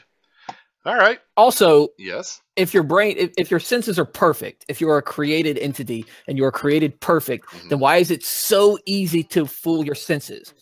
Why is it that it is so easy to make you think you can hear a thing even though you didn't hear a thing? Why can I show you a still image? And it looks like to your brain that still image is moving. And let us not forget the McGurk effect. I love the McGurk effect. Which one's great. that? Oh yeah, that's where effects effect. That's where you watch. That's the one. The video has. You just see him making two sounds. One is ba, one is fa. Spooky bed hair. While watching. Well, and then if you close your eyes, your senses were perfect. If your senses were perfect, then ventriloquists would be out of work. If ventriloquists and magicians both. Yeah, I was about ready to point to magicians as a great example of fooling our senses because they make you see what they want you to see by very subtle movements, and it's magic is always fascinating. Don't worry about it, guys. I'll finish my paragraph next show next week. Okay. Nice striker. Sorry. Right. Oh, was Cy here? I didn't even realize you were in this. God damn it! Okay, hey, don't want to have this. No, actually, I'm sorry, Samley. What? Did you see my message in the chat? In inside chat? No, I did not. Let me take a look. Oh, yes. I have, in fact. I am somewhat baffled by it, though. Okay. Actually, it was. He says it was actually part of the. It was part of the engine testing. They fed helium to the thing to make sure that they could actually get it to get it through. Ah. All right. The second stage had extra helium. That was his comment. It was at T-minus 18. Oh, okay. All right. Got it. Now it makes sense. Okay, cool. 18? Wait, dual numbers. Wait, isn't that the Illuminati and all the other reptilian overlords? Isn't that their symbols? No. Yes, that's what we do. Might be. Yeah, I wasn't really paying attention to at that particular part pre-launch and all that, and I just heard something about it and immediately thought of the flat earther claim that they use balloons, hot air balloon or helium balloons to lift the damn things. So that's okay. Mistake on my part. Cool. Helium balloons don't require gravity to operate. Alrighty. Let us move on then. Anyways, I thought this was really crazy. Okay. Bringing up, actually, before I get into that, I want to say one thing. Well, notice how he's flying around. Wait, he said something was really crazy, and now he's not going to tell us what it is. That's just mean. Let's just go back give it a minute. All right. One here.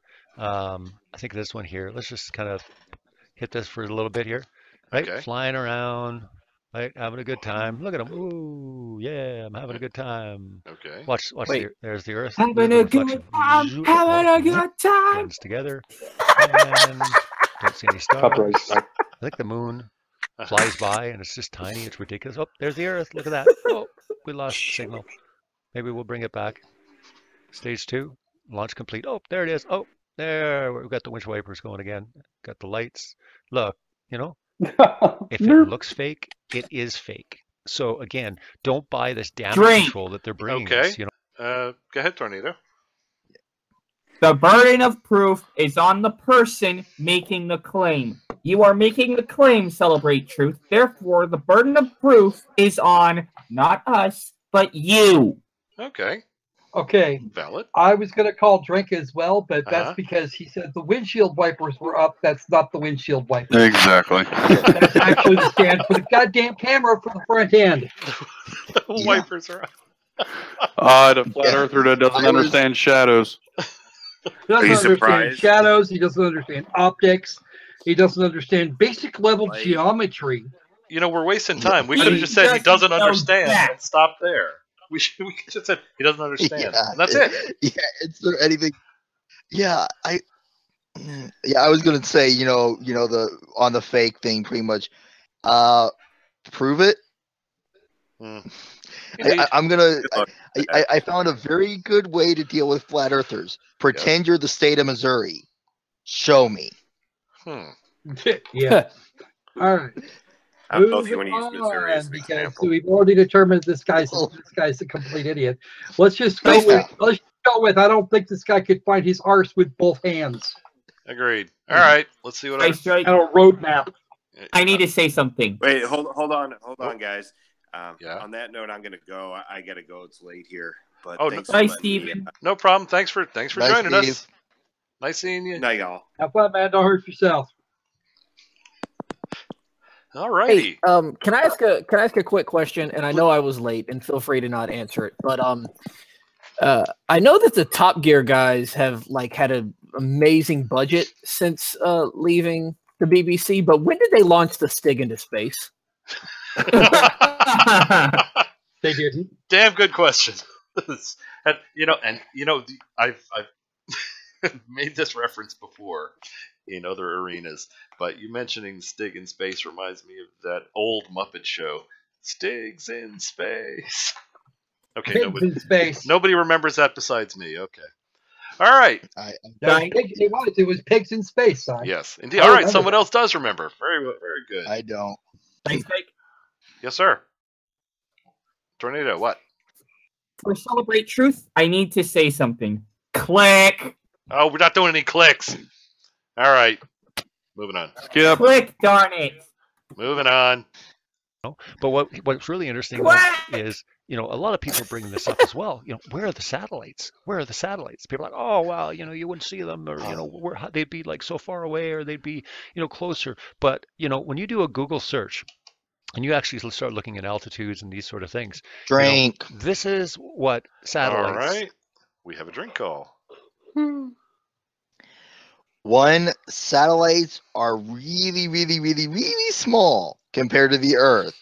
And when you're looking over it, you won't be able to see them. And two, if you're close enough to see a satellite, you're close enough to hit it. Close. You should be somewhere else.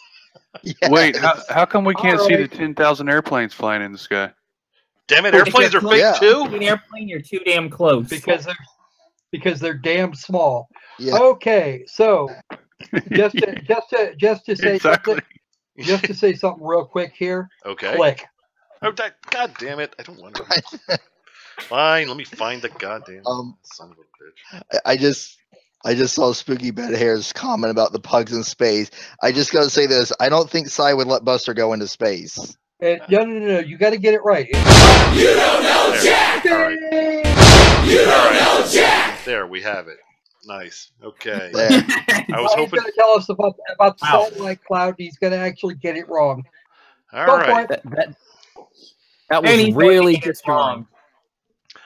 All right, let us move on here. In the orbit around Earth are depicted by Google. Type it in. Earth from space with satellites, and there you go. And again, you can just see these. They're just all over the place. Mm-hmm. Look at them all. Maybe that's debris. I don't know. Look at that. There's like, I don't know. Last count I saw, there was like 16,000 satellites, all orbiting. I mean, what about GPS? You ever wonder about GPS? Paused. We are paused. I have to say something about what you just said. Okay. Vegeta, what's the scouter say about the satellite level? Oh, my Lord. It's over 9,000! Yeah. All right. You can't go wrong with Easy. I have a drink called too, but Squirrel called it first, so I'll let him go. Squirrel, you're up. Right. So here's the straight dope.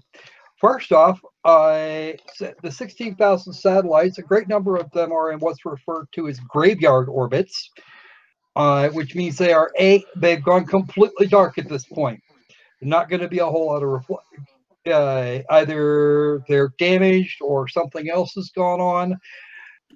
More than a fair number of them are exactly like that. Number two, a satellite cloud would look like that. That's actually representations by individuals, not something that's actually not a camera from outside. No, these are not to scale. Do that ever. And even then, the satellite cloud isn't as dense as that. What size do you think satellites are that they would look like, that the Earth would look like this to any observer? The size of counties. Also, as stated earlier, if you're close enough to see a satellite, you're close enough to be a danger to it or yourself. Yeah. Anything coming in within what is it, 100 or so kilometers to the International Space Station has people to evacuate it. All right. People.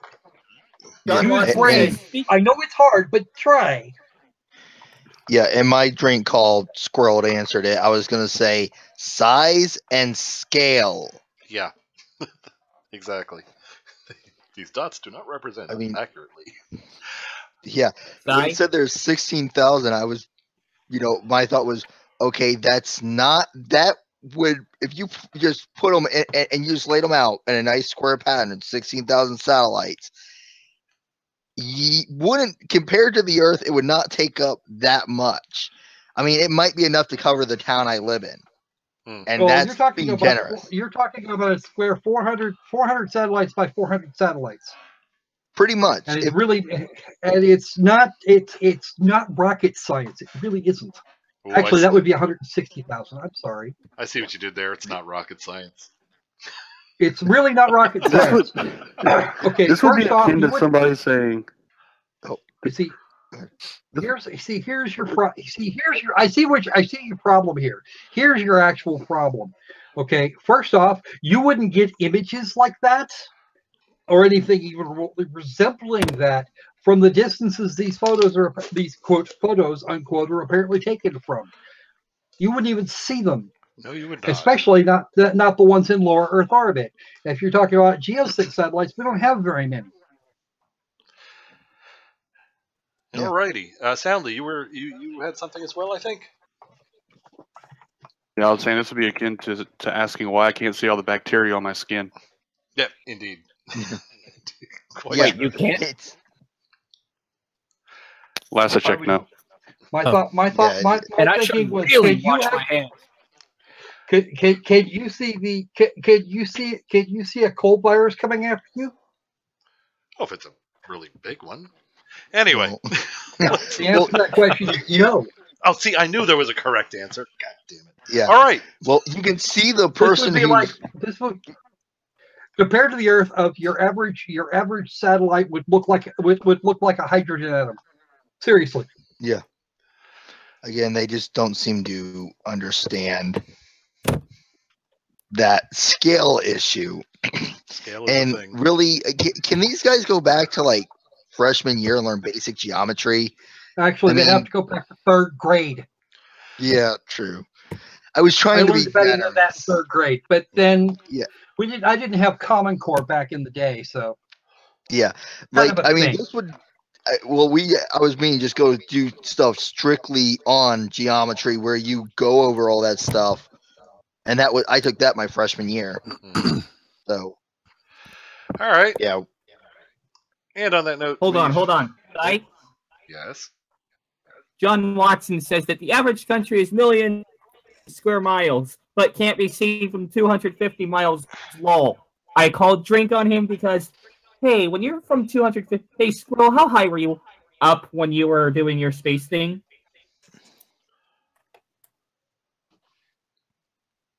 Squirrel? We didn't kill Squirrel, did we? We may have killed I'll Squirrel. take this note to bid you guys good night. Okay. Thanks for having me, Si. Hey, thanks for joining. We'll talk to you soon, no Good doubt. night, Soundly. Good night, guys. Thanks, Soundly. All right, now, did we accidentally kill Squirrel? Huh. No, Squirrel had to get up and do something real quick. Oh, okay. No problem. No problem. Just to say, how high were you up when you were doing your space thing? I cannot tell you that. There you go. Okay.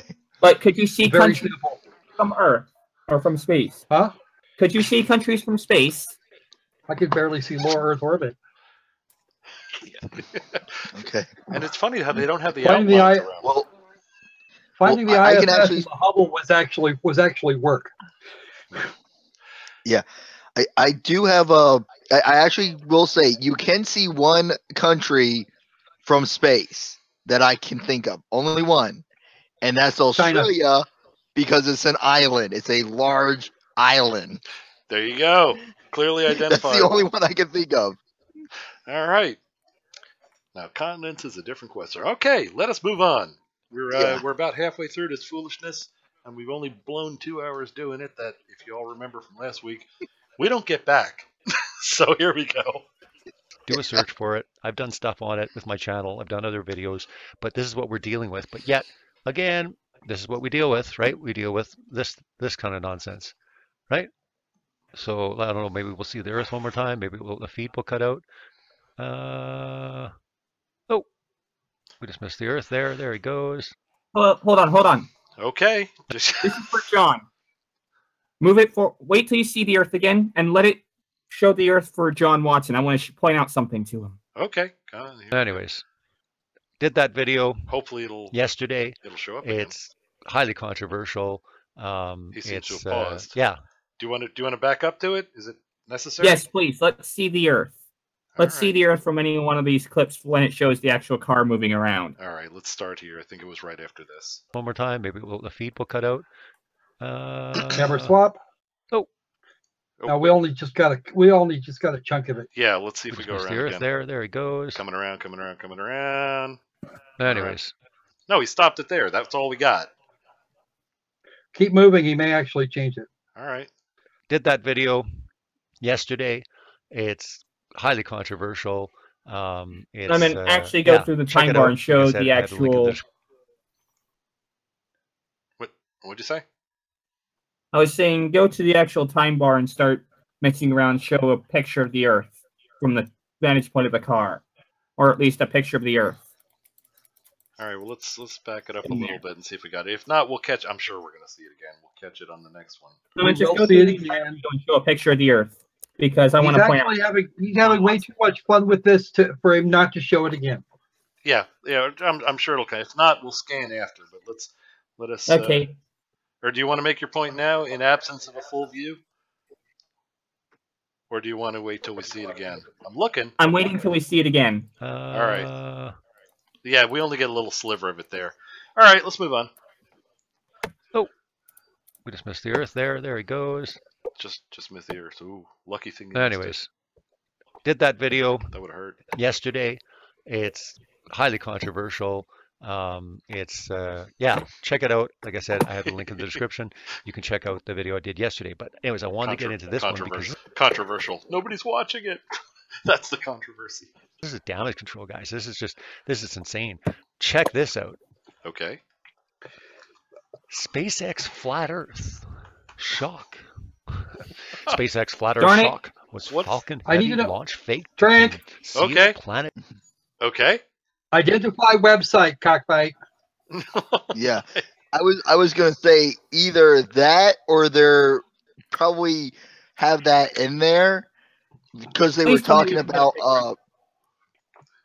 Yeah, I was gonna say they're probably talking about if it is from a legitimate website, not some flat type one. This is probably something asking the question of why are they doing that? Why are they being intentionally stupid? Maybe. Yeah, I was going to say, to me, that title right there screams clickbait. That to me is the most clickbaity title I can think of. Yeah, I would tend to agree. This is akin to, you won't believe what happened next. All right. Let's see. Yeah. Maybe they'll show more of the website. I doubt it. Let's. Somebody want to Google Sebastian Ketley? I really want to see the picture of the Earth that way pointed out to Ash. John Watson. Gotcha. All right. If somebody, give me a second with that side. Well, let's let it. You want to let it play, and we'll come back when you find it. Or... Yes. The tornado. You have what? What? I was going to say something to John Watson.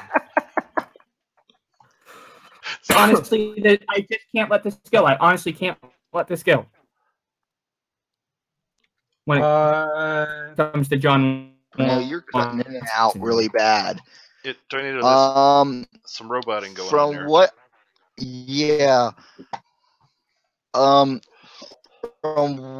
what I can see, it is from express.uk. Express. I think I found the right one. I don't know anything about it. Yeah, I found it. Hang on a second. Okay. The home of the Daily and Sunday Express. We don't even know what website this is. It might as well be a blog. Yeah. Okay. To be perfectly honest with you.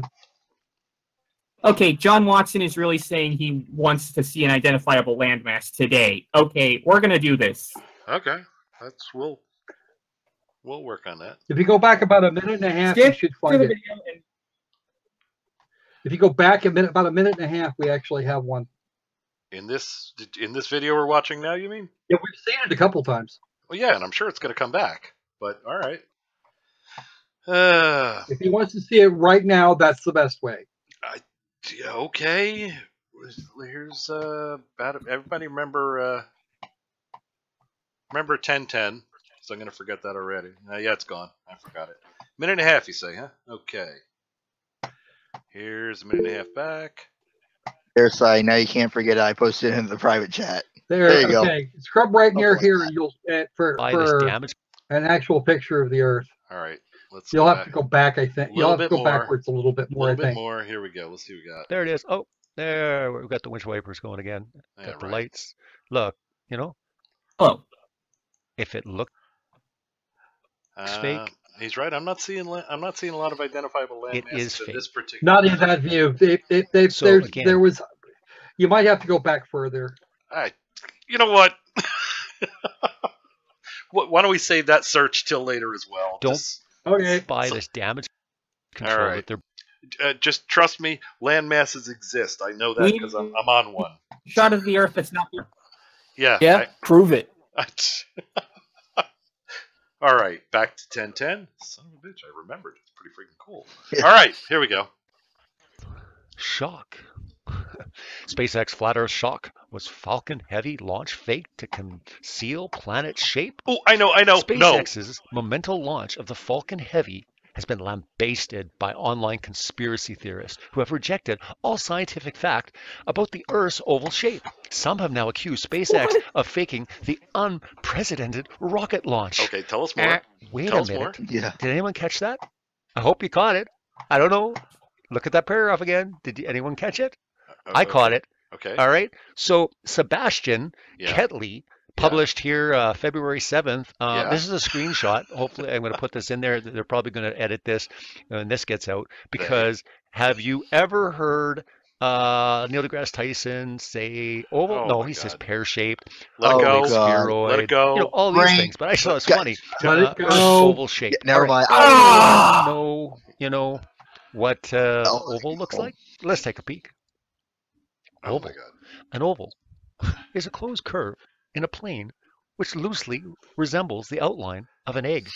The term is not very specific, but in some areas it's given a more precise definition, which may include either one or two axes of symmetry. Oh, look at that.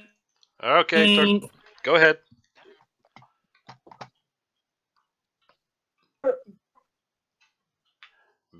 Tornado? We're not hearing you, Chief. John Watson tells us that he identified as Go ahead. Tornado, you are roboting really bad and cutting out. Later on, that if you were to, I don't think he's hearing us. Tornado, you're roboting like Neil deGrasse said if you want to press your finger, it wouldn't feel like a perfectly smooth billiard ball. Okay, you know what? I think I was able to. Tornado, you were roboting really bad during that. Just a couple of words caught. But I think the point you were trying to make was that the reference that the oddities in the Earth's surface would not be distinguishable from the smooth surface of a billiard ball you run your finger over, and that's about right. Okay, yeah. Sorry about that. You were really cutting out. We heard like nothing. Although you sound good now. Talk some more. Yeah. Say something. I was going to say that one, John really wants to see that identifiable landmass stuff like right now, and two, like I said, the scale of the Earth, from the highest point of the Earth, Mount Everest, to the deepest point of the Earth's oceans, the Marianas Trench, those two heights combined would be less of a difference in height, the fingerprint. So you literally would not be able to feel any sort of difference on that scale. Gotcha. Okay, good. Yeah, we caught most of it that time. All right. Moving on. Does anyone see anything? All right, so we've got something new now. I know for a long time we were joking around. We had the oblate spheroid. We had a pear.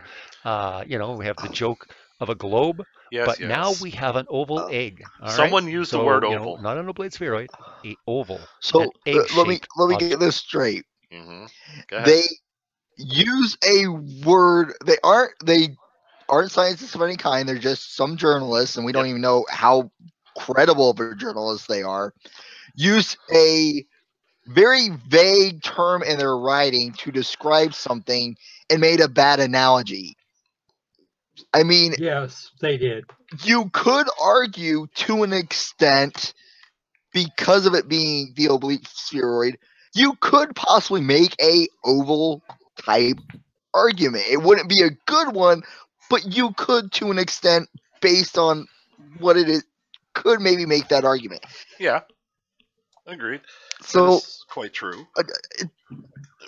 But you're right. He latched onto the word oval. And ha! Gotcha. That's my gotcha moment. You used the word oval. It's. I know what an oval is. Okay, then. Got something. Okay, I got something for our little buddy here. What do you got? Okay. I have a link for him. A link. An actual photograph. It's a link. It shows the eastern coast of. It actually shows the east coast of what should be South America.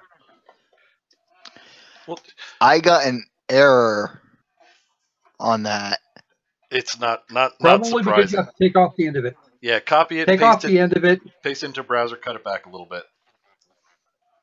It'll have some extra funky characters usually added to the end. Yeah. No, mine ended with .jpeg. Well, yeah, it should. I found it. You found what? What'd you find? I found an identifiable landmass. I think that's Australia. That's not Australia. It's not Australia. It's either it's that. As far as I can tell, that should be South America. You know, I don't see what the big issue here. If anybody's on Twitter, they routinely tweet out pictures of land masses from the ISS, which I don't. You could actually watch. Actually, you could watch that live. Yeah, I don't get the big controversy here, but okay.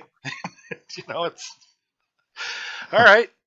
I mean, what are we trying to argue? That it's not really the Earth; it's just some big blue thing with cloud formation. Is that the argument we're making? What?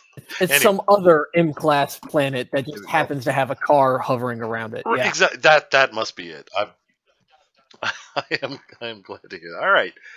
Yeah. On with the foolishness. So Blue Science says it was Australia that the car spent most of his time over. I'm gonna leave that go. Okay. And all right. I was of the opinion it was South America. I can be wrong, and I do know how. Yeah. Okay.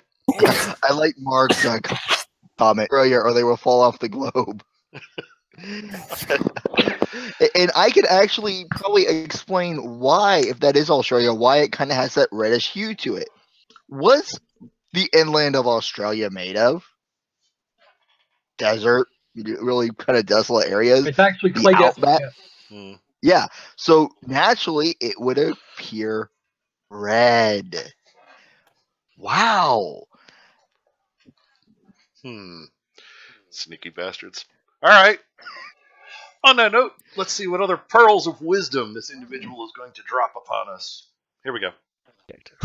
Anyways, let's get into this because this is serious damage control in this one. Okay. Because this is directly right against anyone that would dare question the launch. Now let's just see what the scientists bring forward. The proof. Ready? As this putting this issue to bed. Let's just kind of deal with the facts. Let's just see what they have to say. Okay. Millions of people around the globe gathered on the internet to watch an SpaceX live stream of the rocket blasting off from Kennedy Space Center, right? Thousands more gathered, blah, blah, blah. But droves of skeptics and disbelievers immediately took to social media platforms to voice their concerns and accuse SpaceX of faking the whole operation. Flat earthers, who are individuals who cling on a disproven theory. Hello? Hello? Can I be heard? Yes. Okay. Yeah. Now he's actually. I'm going to make a prediction here. He's going to declare this. He's going to declare this as evidence of how his damage control is. How the damage control is being perpetrated, and assume that this is actually that this particular reporter is processing facts and evidence. You have any idea how deep he had to dig to get there, to get to this particular individual? Okay. Oh, he had to go digging for this guy because the Express is only really known in London, and that's because it's on the tube, because it's in the tubes. They actually put it in the underground. That's where it's sold. Really? Okay. Yeah, he'd have to be digging or live in London to have found this without actually knowing what he was looking for. So yeah, that's definitely Australia. So this, I was wrong. As a news source, is you're saying it's similar to what in the old days of photocopiers kids used to call zines that they would publish? Yeah, kind of like that, except that they've actually got they theoretically got a proper newspaper. They publish twice a week. Oh, okay. All right, so it's somewhat paper. Okay. Here we go. Let's see what we got next. That the Earth is flat disk and not an oblate sphere, claimed by the stream with CGI. All right, so they've gone from oval. Now it's an oblate sphere. All right, so pick which one, guys. God. Is it oval? Is it oblate? Is it pear? Maybe we'll read a little further and we'll get a pear in there and we'll get all three. But seriously, this is just insane. SpaceX founder Elon Musk entertained the flat earthers in a post-launch interview.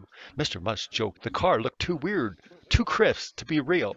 All right, so now here's the damage control, guys. Now they're saying the statement that he actually said, that he was very serious saying, because he's looking at it, he's like, man, this looks really weird. Now they're saying he said it to joke around to the flat earthers.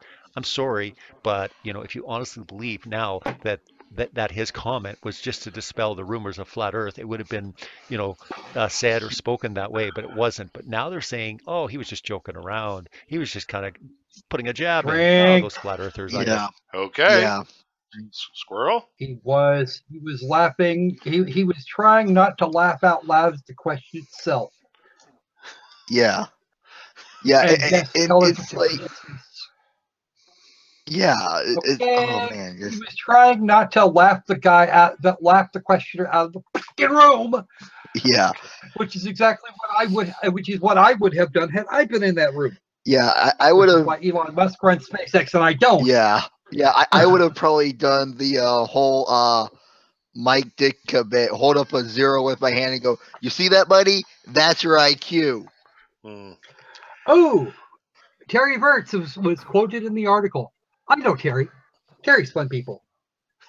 Okay then. Okay. All right. Let's see what else we got, shall we?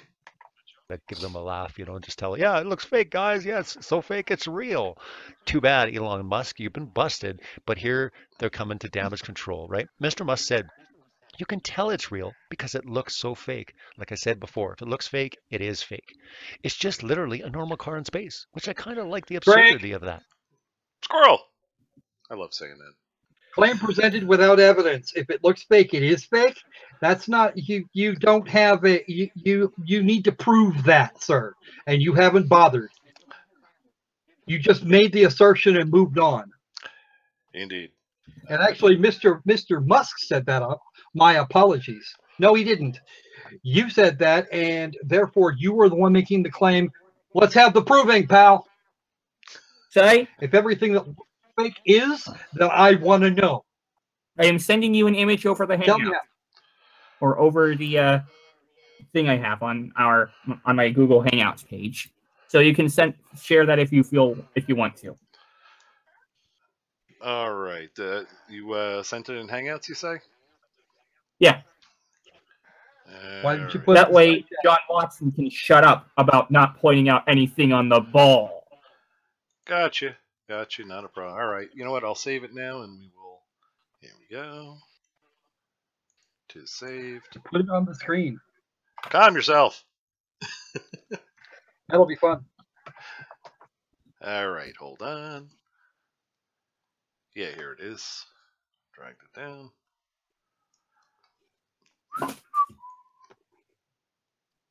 One second. Hey, Paul. I see you there. There's no firmament. That's right. All right. Let's see God. here. Oh God, this Tom guy.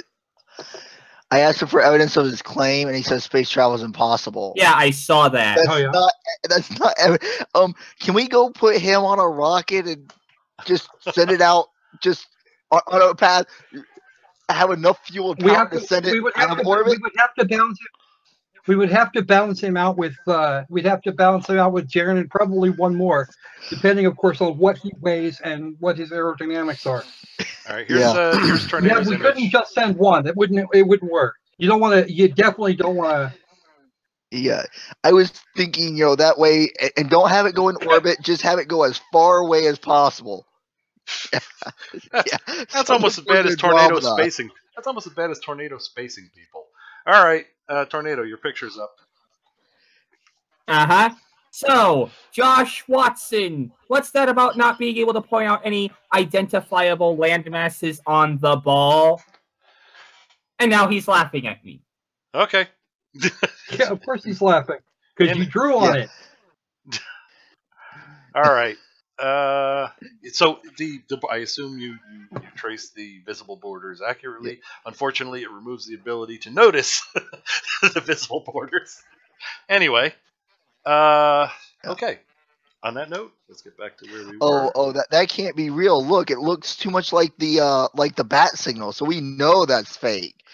That doesn't look anything like the bat signal. All right. Had the 2 points at the top and a wider bottom. Tornado, he's giving you crap. All right. Indonesia on that globe is just to the north of Australia.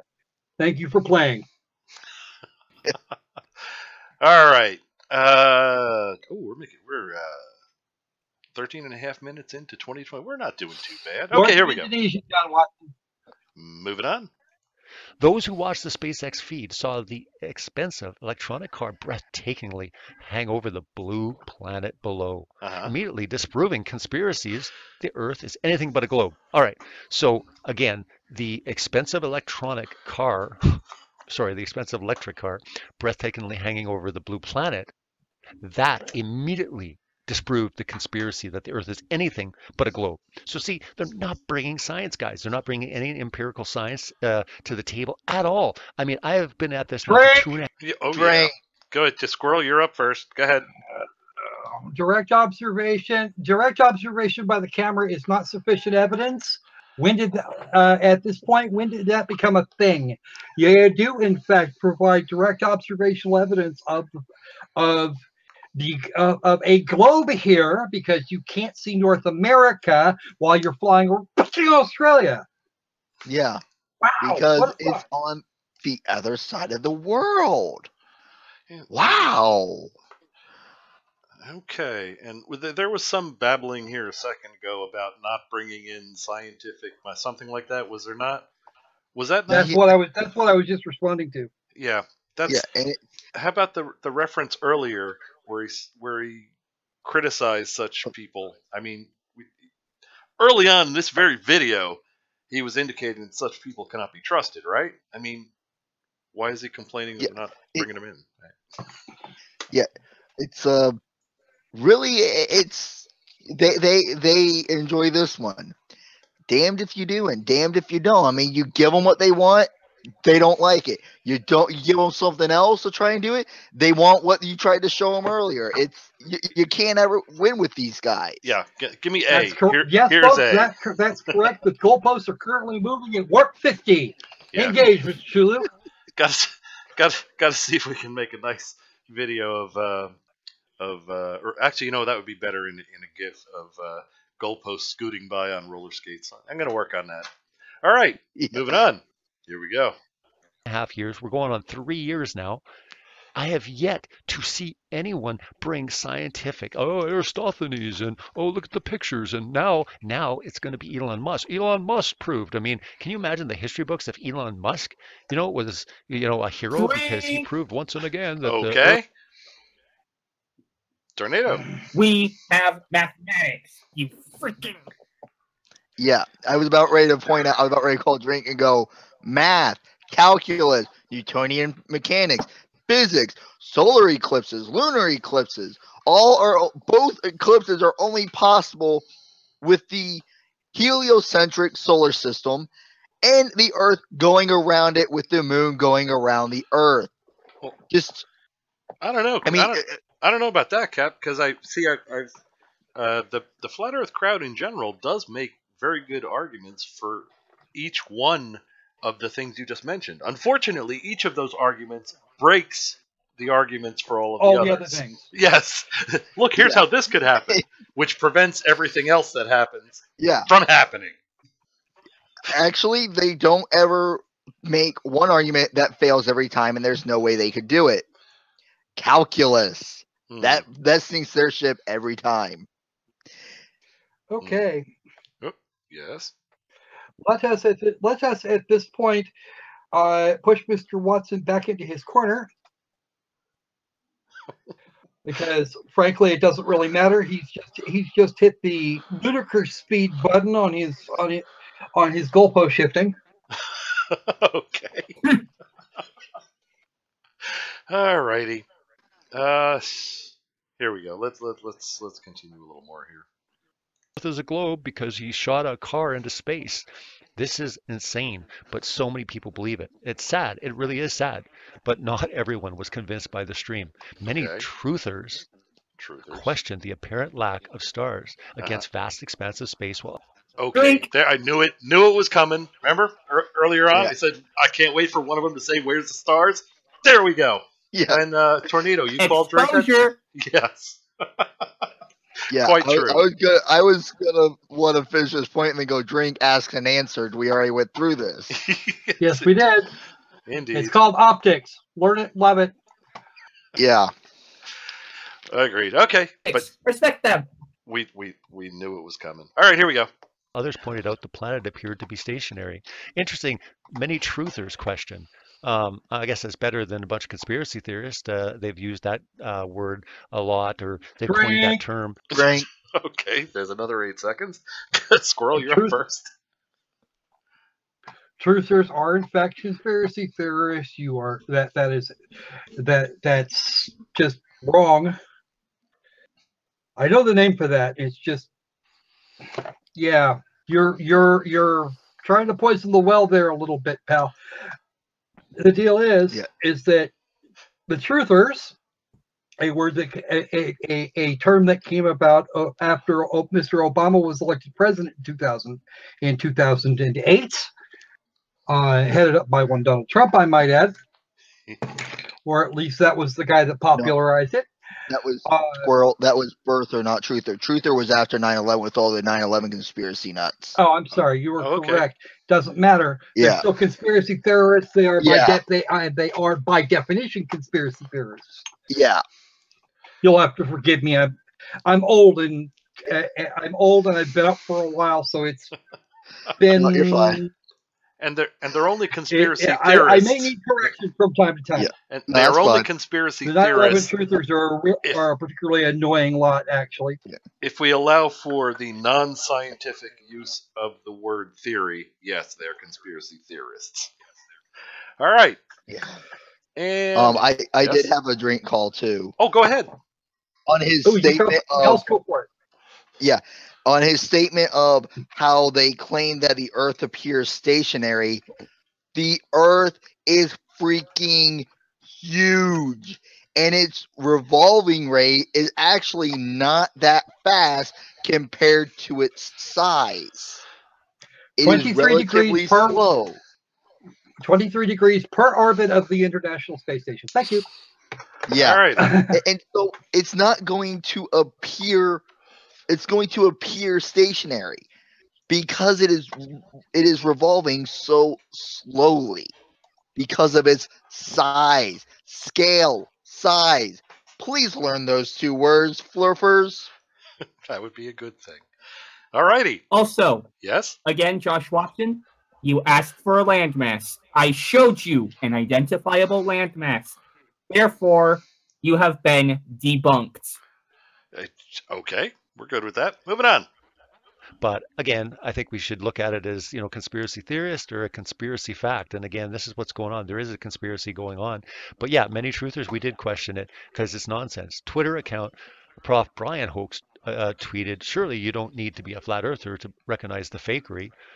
It's not a flat earth versus globe matter. It's exposure of fraud and mockery. This affects us all. Unfortunately, the flat earth theory is supported by many predominant celebrities such as rapper B.O.B. and Kyrie Irving and blah, blah, blah. They always bring up the celebrities, of course, right? Thankfully, the argument has long been put to rest by countless, ready for it, hours of video footage. What other proof? Photos. Okay. And astronaut trips to space. So there you go, guys. All the evidence that you have of what you're standing on right now, the argument is over because all the years of science, all those years in school, all the textbooks, all the degrees, all the experiments, everything, hey, it's just summed up video footage, photos, and astronaut trips to space. Thankfully, we have this. And we don't have. Okay, Tornado. No, that was me. Oh, was it? Go ahead. Yeah, no. I let him ramble on long enough. I was trying to hold back as long as I could. Mm-hmm. You guys say you want photos and videos from space. Again, we supply it, and then you go, "Oh, that's not good enough." Quit shifting the goalposts. Man, I am glad I do not. I'm glad I'm not a kicker and playing on their football field because you would never hit a field goal with them. Yeah, I would hate to play soccer on John Ashton's field or John Watson's field. Yeah. It's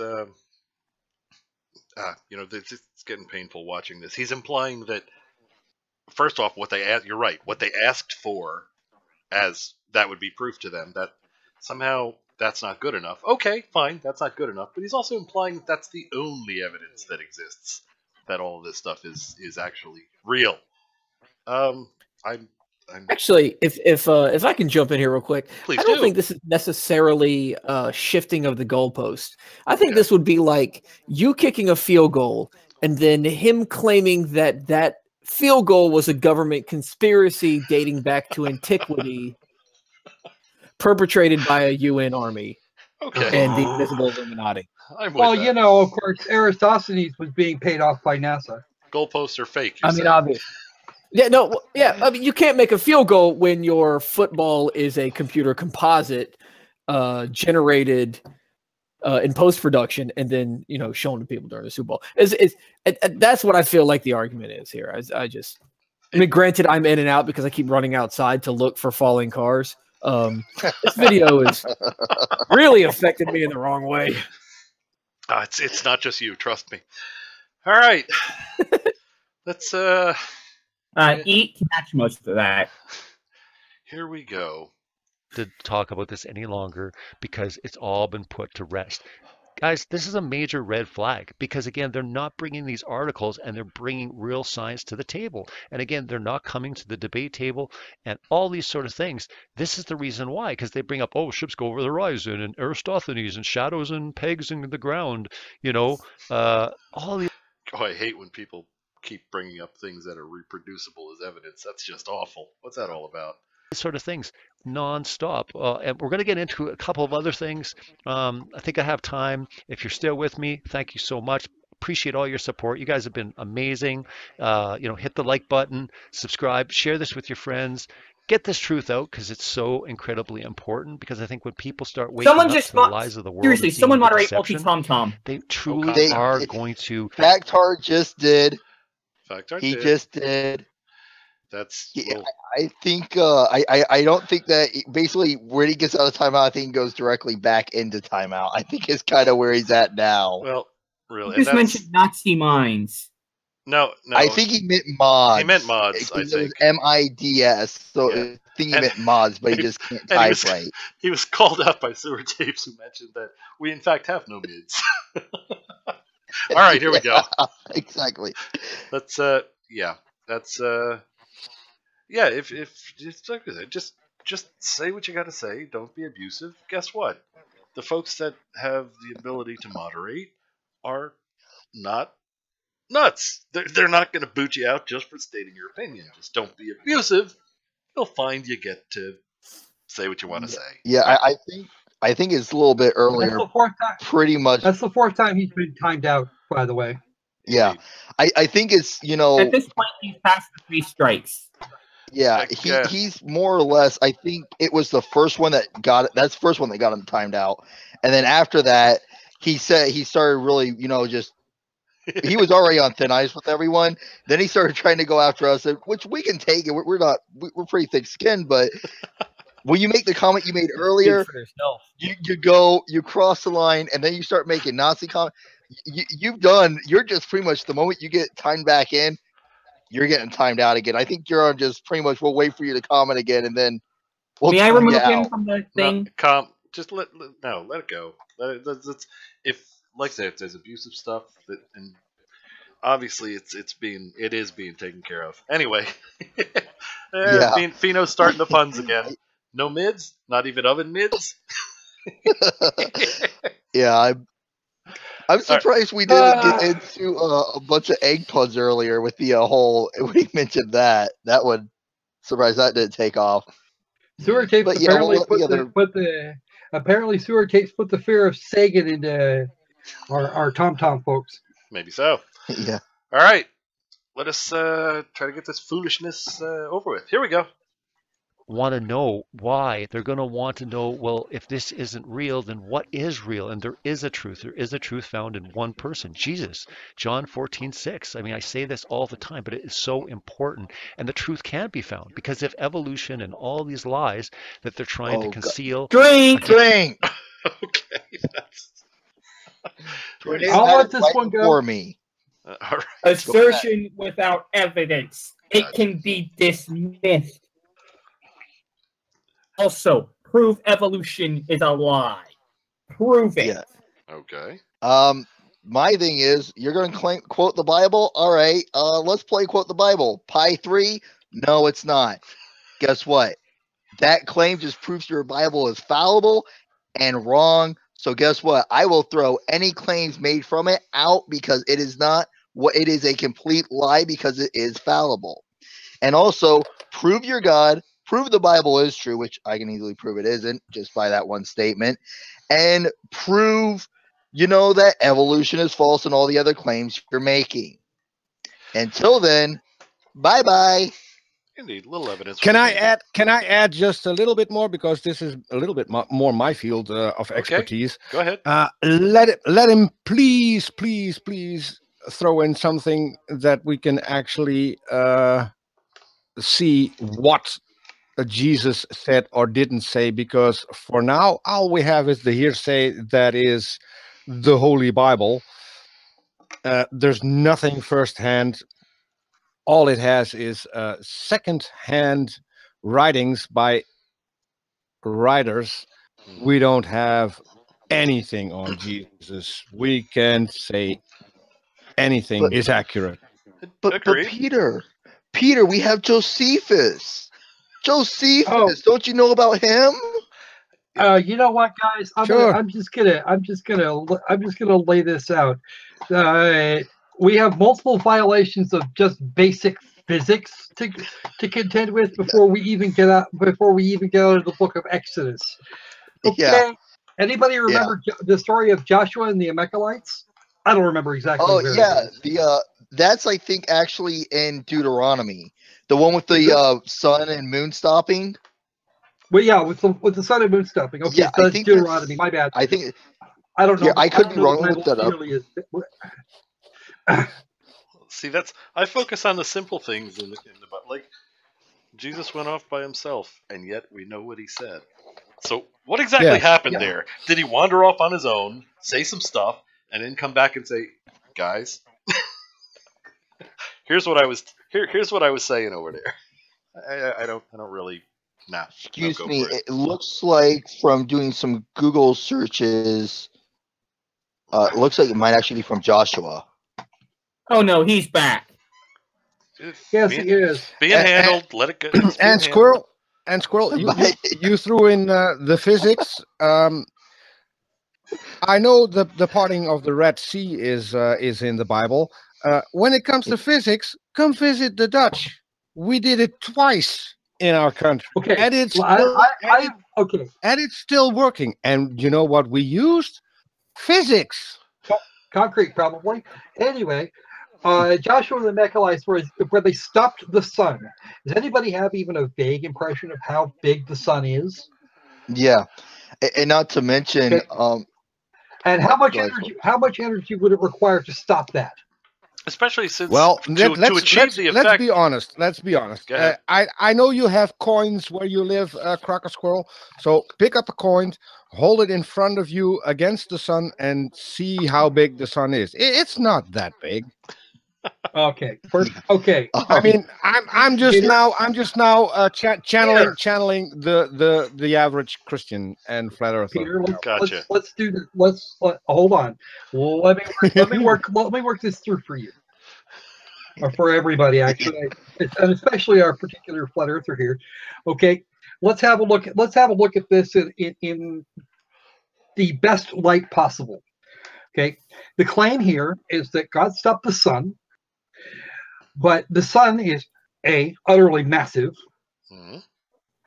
and how much energy would you have to expend, most of which you're going to lose as heat, to stop the sun in its tracks as the work gets done? Especially since you wouldn't be stopping the sun. If it was the length of the day, you wouldn't stop the sun. You'd stop the Earth from rotating, and we'd all go flying. Yeah. So, I was just getting to that. You can stop the sun. It won't affect us. So I'm going with the claim as it exists. Gotcha. I understand. Yeah. I understand. Okay, so don't worry about that, because stopping the Earth's rotation would be actually worse in a great many ways. Indeed. Yeah. Or at least for the people that were on it. Now, because that would actually turn into a whole lot of very slow death.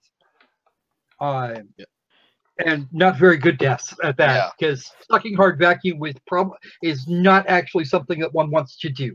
Well, should be avoided. Okay. So, how much energy would it take to do this? How much energy would it require to do the work to stop the sun? The answer is astronomical. Megatons. As in exatons of energy expelled. Techatron has an answer. Okay, Techatron has actually come up with it. 2.2 times 10 to the power of 29 joules. Do you have any? If we expressed all of that as heat in watts, we have enough to vaporize everything in this solar system, melt down literally everything, clear to the other side of Vega, and disrupt at least our quadrant of the galaxy, which of course would send stars flying off everywhere. Yeah. All the entire galaxy is gone. And that's just to stop the sun. You'd have to expend the same amount of energy to restart it, which would make it worse. And just a couple of hours apart, come on, folks. Really? Please?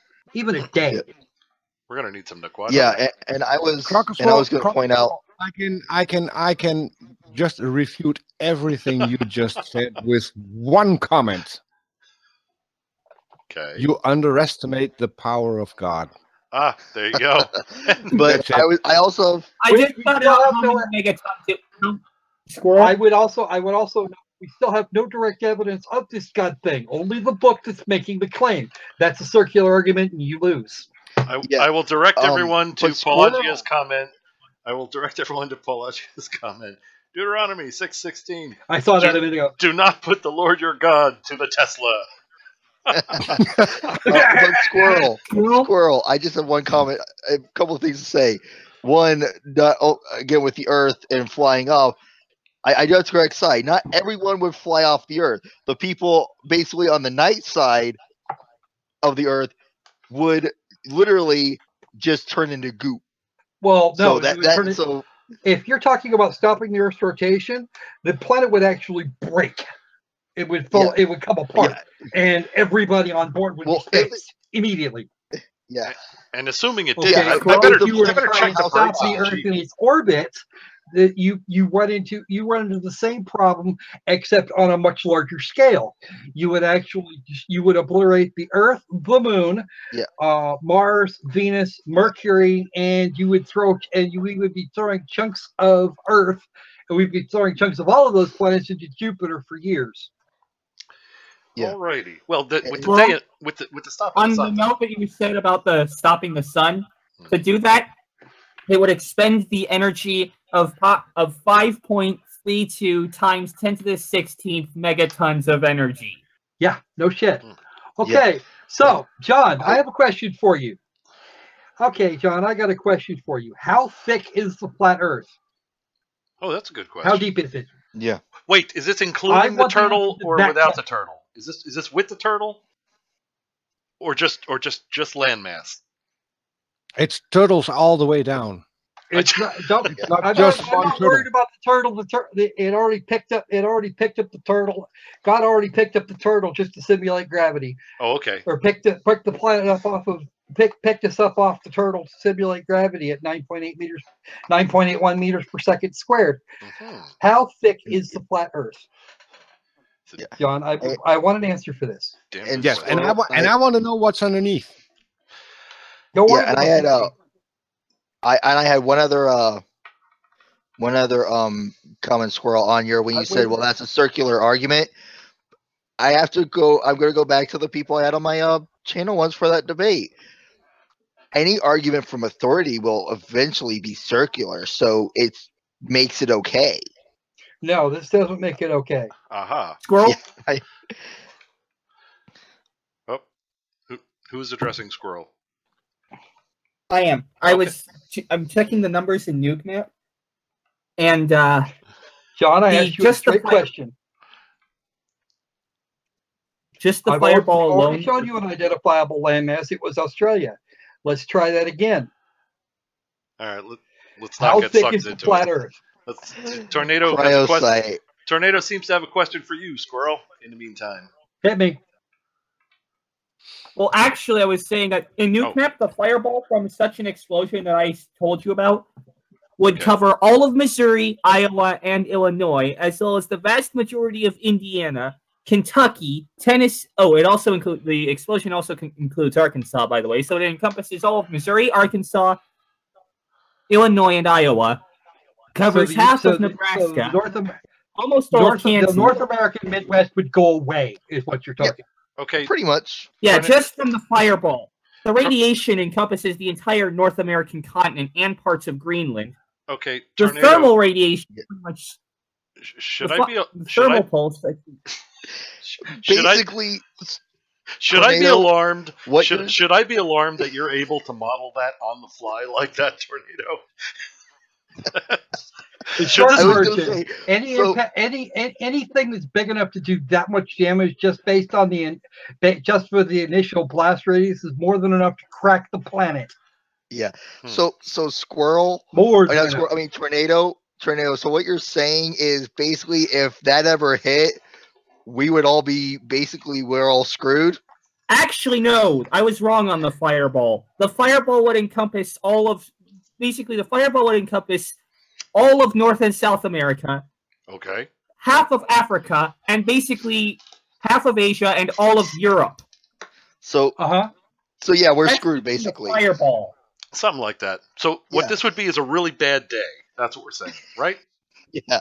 Really bad day. Basically, every single person on the planet is incinerated. Gotcha. Really bad day. Good. Okay, cool. Yeah. We're set. But yeah, it's I got to point out one that I saw, a comment I saw earlier though. Okay. Cryosite.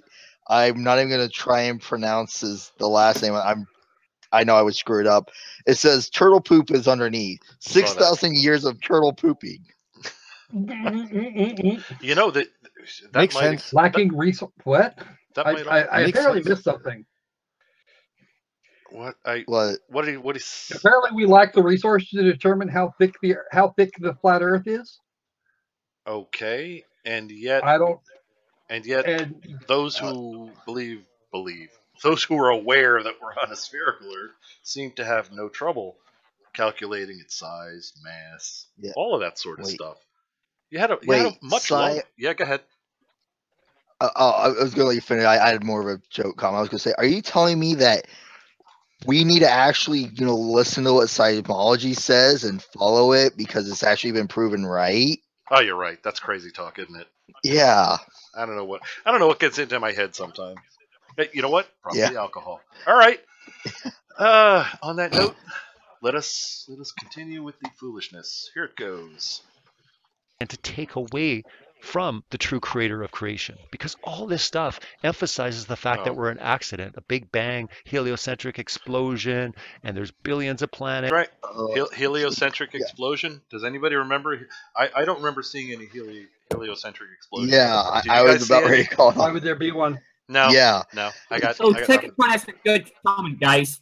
All right. Worst parts of the Bible: dogs and cats living together, mass hysteria.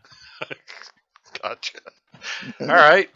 For the record, Si, you never heard of this, but have you actually read the writings of the great Juju up the mountain? Because he referred to the real creator of everything, and we all know that that was the great Juju. So, but not a lot of people have read what he had to say.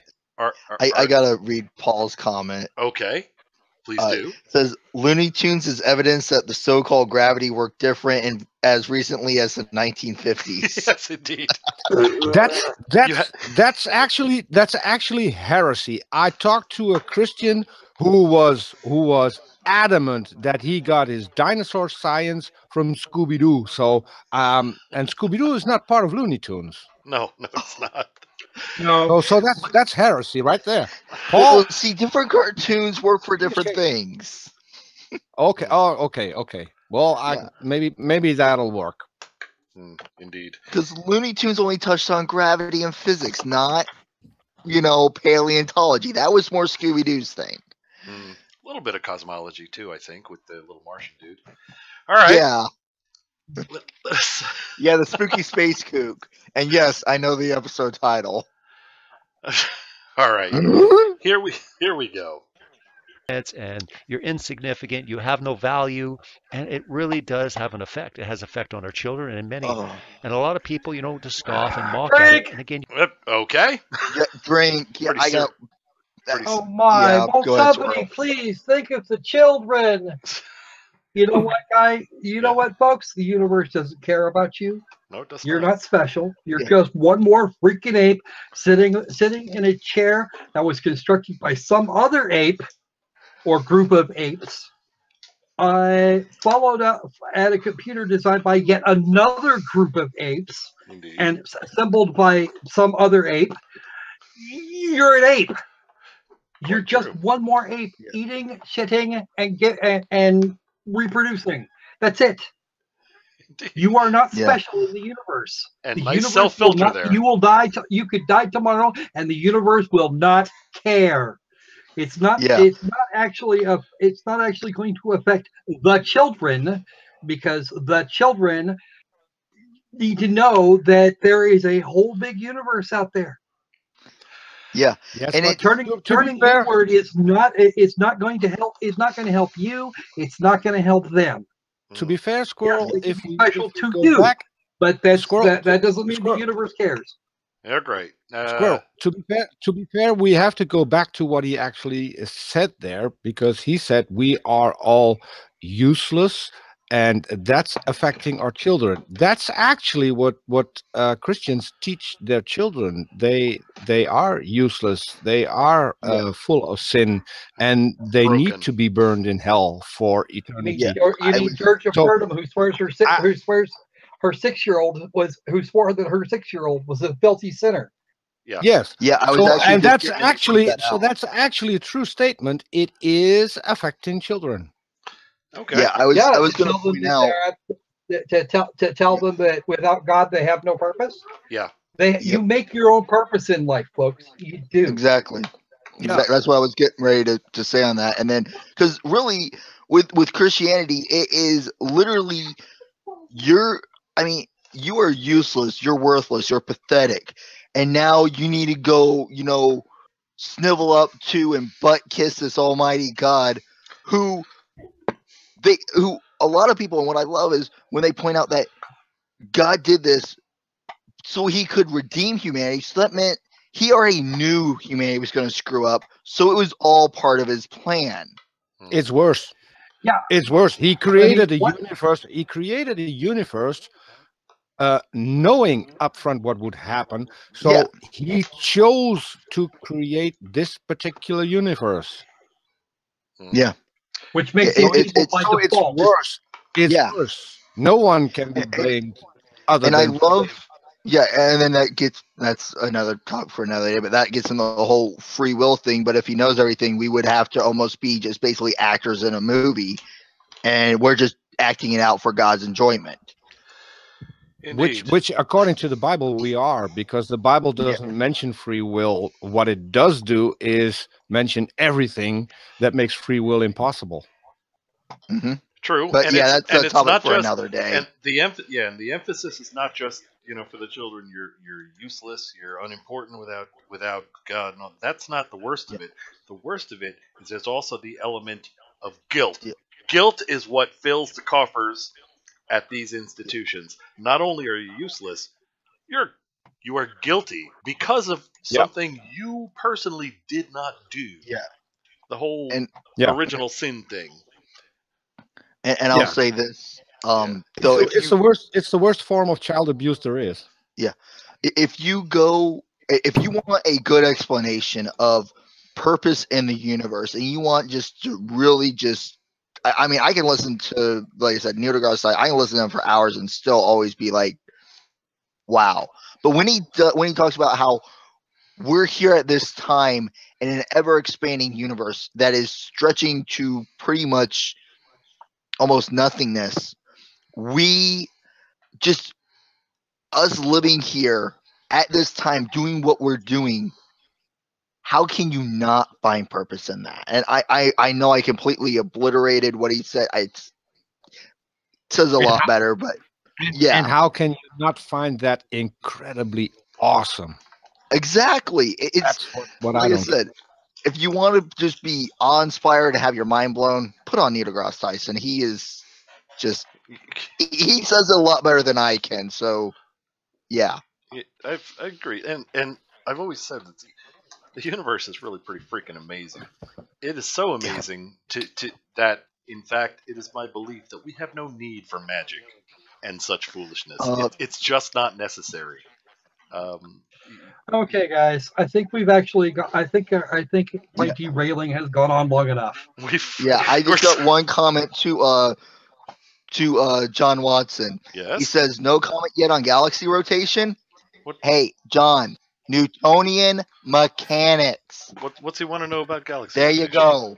What does he want to know? Yeah, I saw an outline in yellow of what was claimed to be Australia. It didn't match. I showed you an identifiable landmass, John Watson. Stop lying. All right, don't get in fights with the viewers. Can I just jump in here real quick? Yeah, go ahead. You're up. Yeah, I just want to point out that this may be the most insulting thing we could have ever done to this guy's video, which was ignore it for an hour and debate the legitimacy of the Bible while the comment yelled at and somebody I'm convinced is either a troll or my 7-year-old niece with my phone. Okay, it is one or the other. Well, come on, you've been watching this. You've been watching this video just like we have. How could we not? Okay? How could we not wander off the path? This path is too damn boring. That's the thing, okay? I've read the Bible cover to cover, and at no point in the cover does it involve a man in a motorcycle helmet being launched into space in an electric car, okay? So our conversation has nothing to do with this video, and I think that's such an amazingly deep cut that is how worthless this guy's video is. We covered everything we needed to cover. He rambled on about I don't know, demons living in his peanut butter for all I know. I've been in and out this whole time, and then we went on a rant about the Bible, and it makes me feel warm. It makes me hope that the author of this video watches your video. I want him to watch this and just watch a whole bunch of people that have gotten together with the express purpose of critiquing his video, then turn around and ignore his video. Well, okay. I think it's fairly accurate, but I have to address just one single point. Okay. It's not someone in a motorcycle helmet, because I just identified who the guy in the car actually is. It's the Stig from Top Gear. Yes. See, I knew it. You see, I knew they launched him into space. He's out of a job now, so he needs some extra money, and that's why he took this on. So and he would be the only one brave enough to take up a car into outer space. So let's be real. Let's give the guy the credit he deserves. Agreed. Gentlemen, agreed. If I may, for just a moment, I'm going to answer a question that was put into the chat. And I'm going to do this in as simple a form as possible. Okay. Binary. Hey, let me grab this. What was this guy's name? I don't know. Was it John that was asking? Oh, it was John that was asking that again. John, it's very simple. It's this funky thing. John Watson. It's this very simple thing. It's called gravity. You may have heard of it. The outer arms, the stuff with the outer edges moves more slowly than actually does move more slowly than the stuff inside. And I forget what our orbit time is around the black hole center of the Milky Way, but it's quite a long time. 250 years, I think. What? I think it's 250, like 250 years, something like that. It's something like that. I don't remember exactly, but stars move around quite a lot. Stars move around quite a lot. Hell, galaxies move around quite a lot, and they're orbiting something else. I don't know what that might be. It's big. It's very big. Okay. Whatever it is. Wow, I was way off. 230 million years. I forgot the million on the end. So yeah, it's really long time.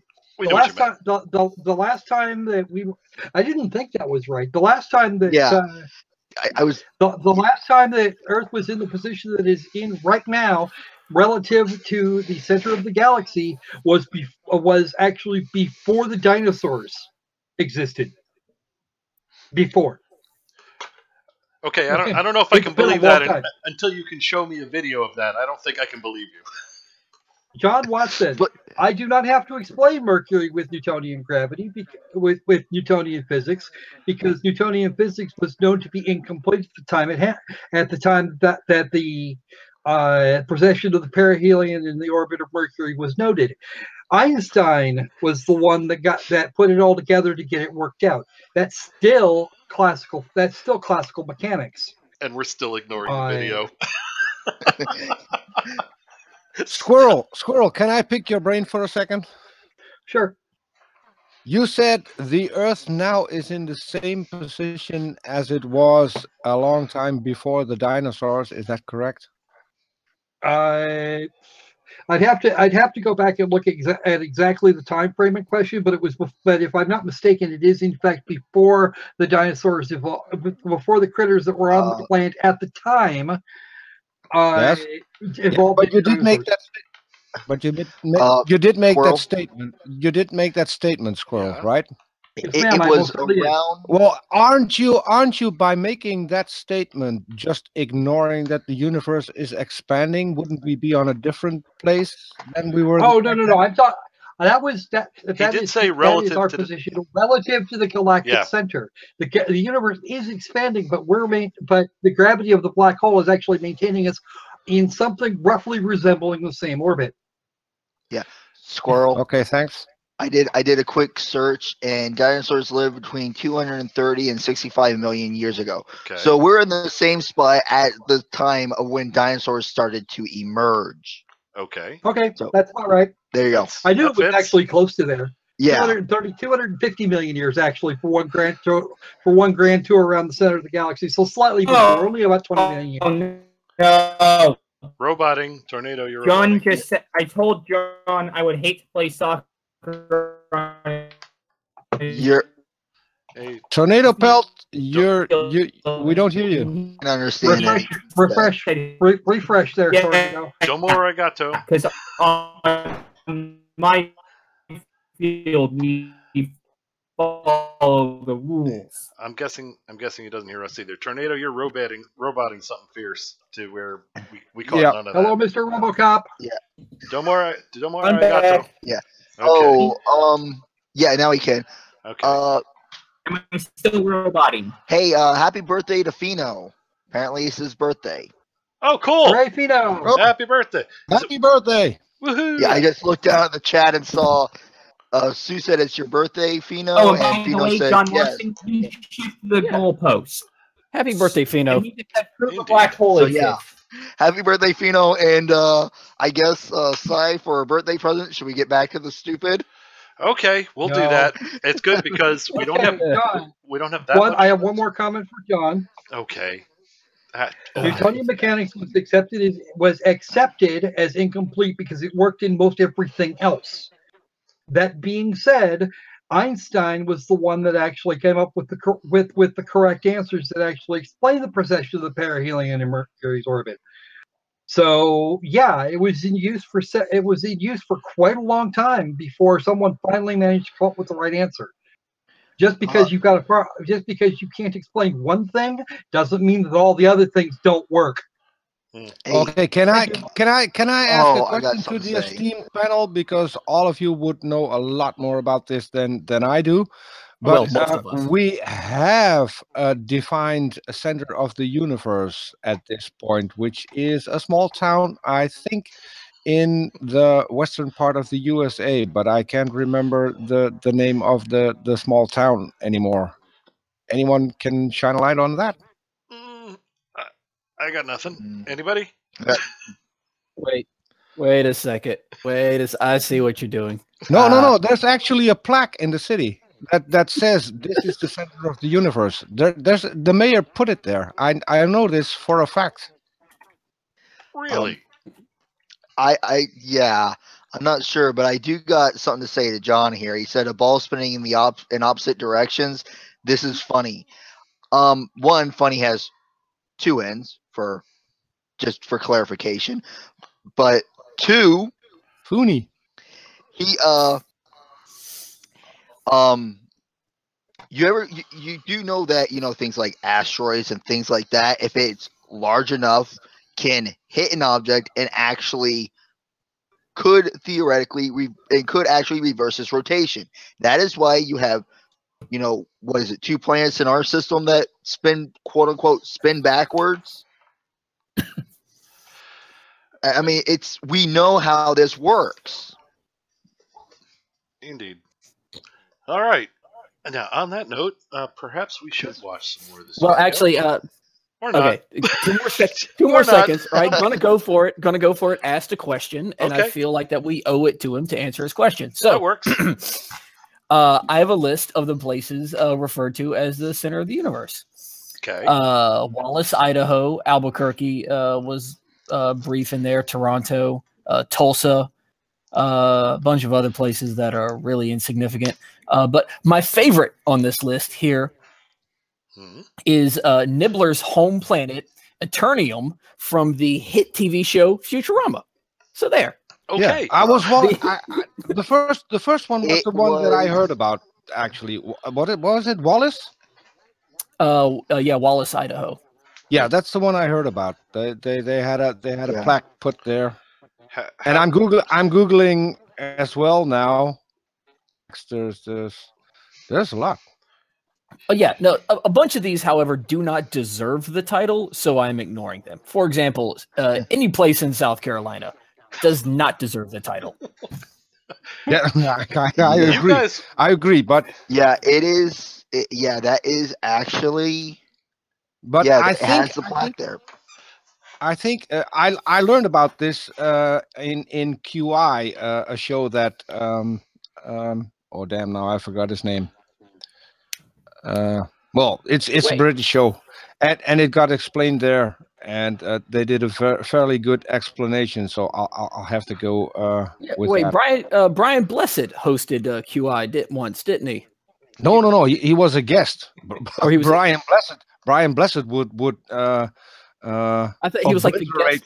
You guys obliterate any audio components used in the making of the show. I mean, this is why I loved the episode so much. If we're thinking of the same thing, he was like a guest host or something. You guys will do anything to avoid getting back to this video, right? Anything is to avoid getting back to it. Well, he was awesome. He tore Sean Locke apart in that particular episode. I loved it. All right. On that note, shall we continue this thing we're watching? Hey, there's a video here. Who knew? Really? Well, hey, I just closed one browser window and there it was. It's 3 in the morning where you are. Do you really want to keep going? Well, we've got surprisingly little left. It's the total. It's a 20-minute video, and we've only spent three hours. My lord! All right, let's see what else he's got. Hopefully, it'll just be a more blathering about biblical verses or some such crap. Here we go.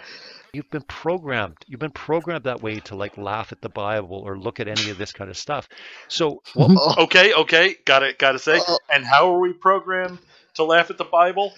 By the Bible. Yeah, I was about ready to say, and that's why 74% or 73% of the U.S. is Christian. Yeah. Explain that one. It's I don't think they're laughing at the Bible. I think they're believing it. Yeah, which in itself is something to be laughed at, I think. Yeah. Anyway. Raymond says, "Oh darn, it's 3 a.m. again." Yeah.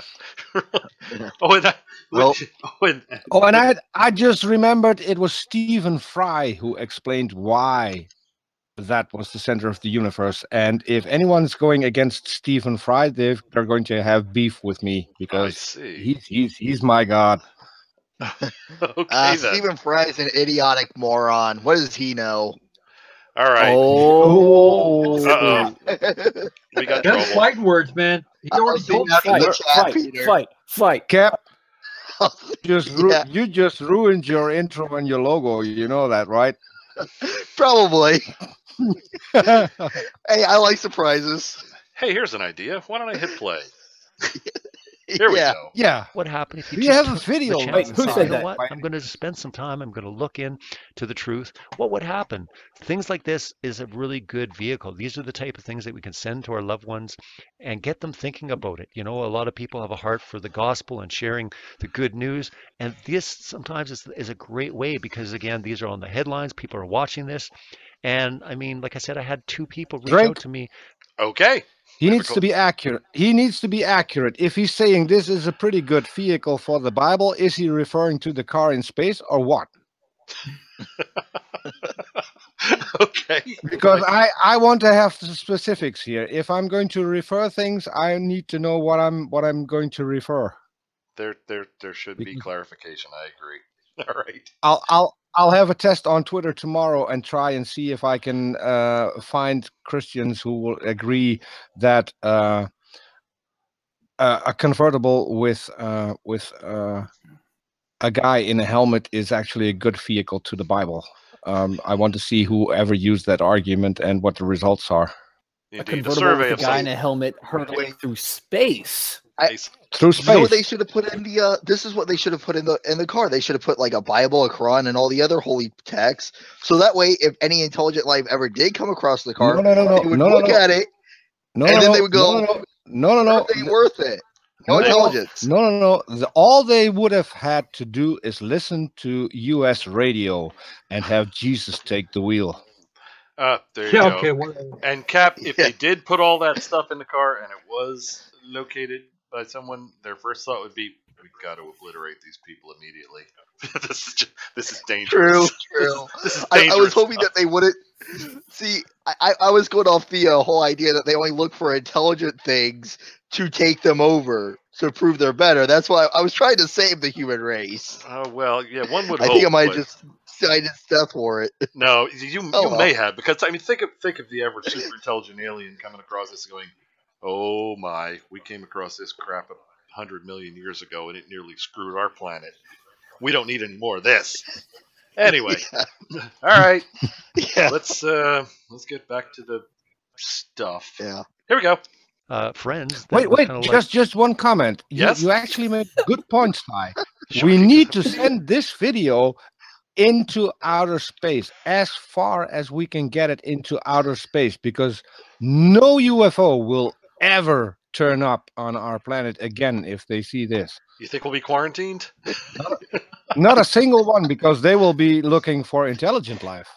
Understandable. Yeah, that's why I said to do that. They're not going to find it. If the first person they run into is a flurfer or a geocentric hit, they're not going to think that. Or Ken Ham. Yeah. Although retract that comment, because I think the most people who get abducted by UFOs are Bible bashing rednecks. So no. Bible thumping rednecks, get it straight. And Ray Rod wants to finish his beer. We have to get on with it. Okay, here we go. Yeah, really. Here it comes. Hold on, before you do that, give me just a second here. All right. Tick. Yeah. Yeah, that's the good stuff. Okay. Okay, moving on. That really looks fake. And I mean, they haven't really been tracking for a long time until, a couple of days ago when they're starting to look at this nonsense. So I think it's really important. So there you go. Again, this was a big moment. And again, it's opening a lot of people's eyes. They're starting to look into just the fakery, the mockery. And anyways, I'm asking you guys to do it as well, too. It's important.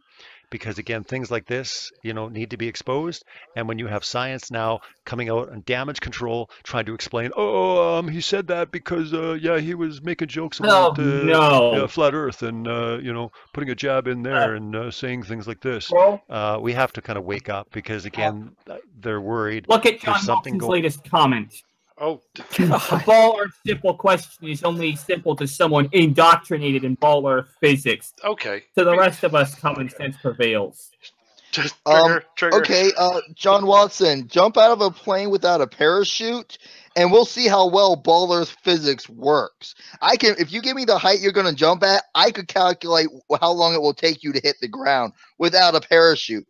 Let's see how well ball earth physics works. All you have to do is tell him how far he's moving, what's the time.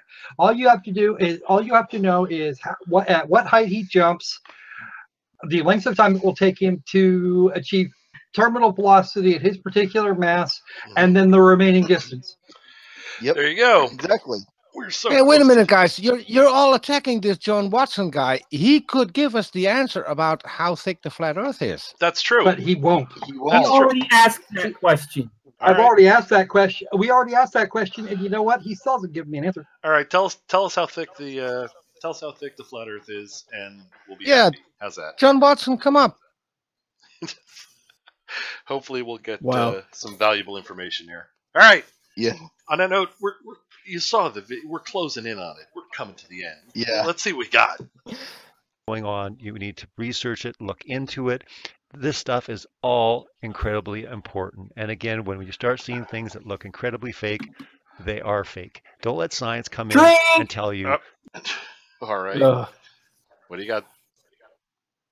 Assertion without evidence. I can dismiss it without evidence. Indeed. Agreed. What you're looking for, Tornado, is CFN. Citation needed. Oh, look at that. Look at that. Squirrel is censoring himself. Thank you, Squirrel. Yeah. Very nice. Nicely done. Yeah, I should say that. You all know exactly what I was after there. Yeah, I think we do. I think Squirrel's had too much booze. He's a little calmer. He's censoring himself. You think it softens him a little? Actually, right. You know what? I've actually not. It's actually a question of not having had enough. I've got too much. I've got too much coffee. Right. I'm actually doing this one sober tonight. So yeah, I've somehow maintained my sanity. You poor guy. I just, yeah. All right. I'm regretting that decision. I didn't go get booze, so I'm regretting that decision. Paul brings up a thing. Things that look fake are fake. Projection much? Yeah, he's projecting hard. Oh yeah. He doesn't know what he's doing, and he doesn't know what he's doing. He doesn't understand basic. He doesn't understand basic anything. So he's insisting that we're the ignorant ones. Well, we don't know if he doesn't understand anything. He might be a genius and he's just yanking us. I mean, that is a possibility. We've been on the internet. We know this. No. All right. And here we go. You know, this is the reason why it's fake. Don't let science come in and tell you that the proof we have, in all our years. Okay. Let it go, Tornado. We know what you're saying. Yes. Asked and answered. Here we go. Years of schooling and our degrees and all our awards and stuff. It is because we have videos and we have astronauts going to space. Do not do that. Don't stand for that. You're smarter than that. It's important. Understand that you're just going too far now. Hold on. You really Master addressed me here momentarily, a moment ago. He says projecting. He says at Lord Cracklescroll, projecting hard. I don't really want to know about his projecting hard. Okay. Okay, I'm glad to see I'm not the only one with a dirty mind around here. I have no idea what it is you folk are talking about. Okay. Can I mess with the entire concept here? Wouldn't it be cool to ask John Watson to join us and answer all the questions here live? He won't do it. We could. He won't. He won't? You know what? Should we extend the invitation? What do you guys think? Or is it getting too late? And He's not going to take it up. All right. Well, or extend the invitation to him. All right, John Watson. Just contact me by any means at your disposal. Okay. Tornado. I'll get you a link if you want, and we will. Yes. Hey, Cy, and we promise not do to me be a dicks. favor and kill Tornado's most recent statement, please. I'm getting pissed off at him. Okay. Well, don't. We have to be better. We have to be better than that. The last right, I'm trying to get rid of it. Yeah, he said he responded with, "I refer you to the answer I gave a few moments ago." So he won't I answer. retracted my message. Okay, good enough. Yeah, don't be. Thank you. Yeah. It's much appreciated. Yeah. Okay. There's a difference. There's a difference between posing the question and taunting him. Let's not go the taunting thing. Agreed. Yeah. Agreed. That's I get ticked off when that happens. That was my fault. I am sorry. I lost control there. That's okay, Tornado. Don't worry about it. If it happens like again, we'll boot your ass out. I like Tal's comment. If aliens exist in 50 light year radius, they probably heard all the crappy TV and radio shows are quarantined our solar system. Well, to be perfectly honest, I am reminded of Contact, wherein in the mid 1980s, the aliens that were sending shit back from Vega, they sent back Hitler's commencement address from the Olympics that were held in Berlin in the 1930s. Yeah. Oh, he just says no. John Watson just says no. Okay. What a surprise! Okay. Yeah. Internet troll, dude. All right. Well, look. Tell you what, he may not be. You know what? Let's benefit of the doubt. He may not be prepared. Just jump in and wing it today.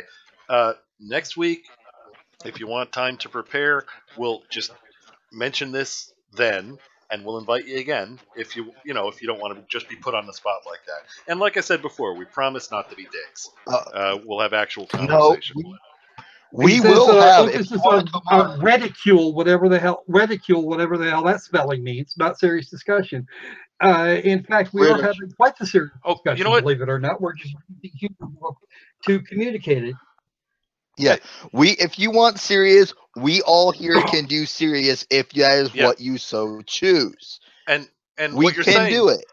And John, what you're saying is technically correct. This movie night is basically supposed to be sort of a fun thing, that's why we laugh at a lot of stuff and we do have a good time. But we do have serious chunks, and if you want to have serious discussion, tell you what, next week.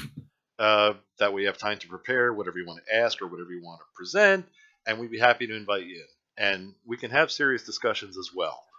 But yes. We do have a lot of fun on movie nights, and that's it. Yeah. And last week actually proved that. Well, I'm not. Was it Eat Meal who brought in the video that we watched?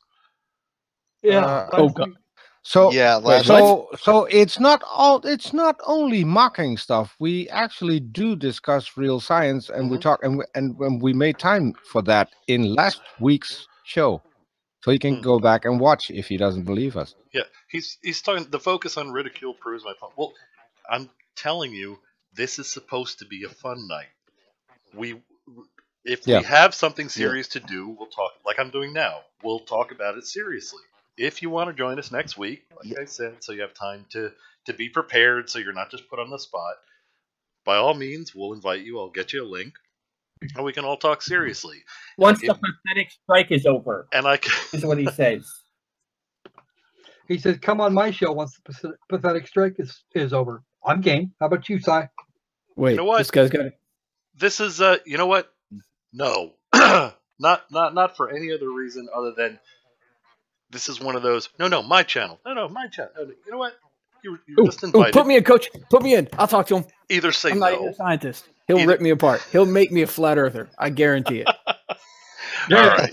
Anyway, you know what? That was a little harsh. I was just insulted by the okay, you're invited. No, come on, maybe I was a little harsh.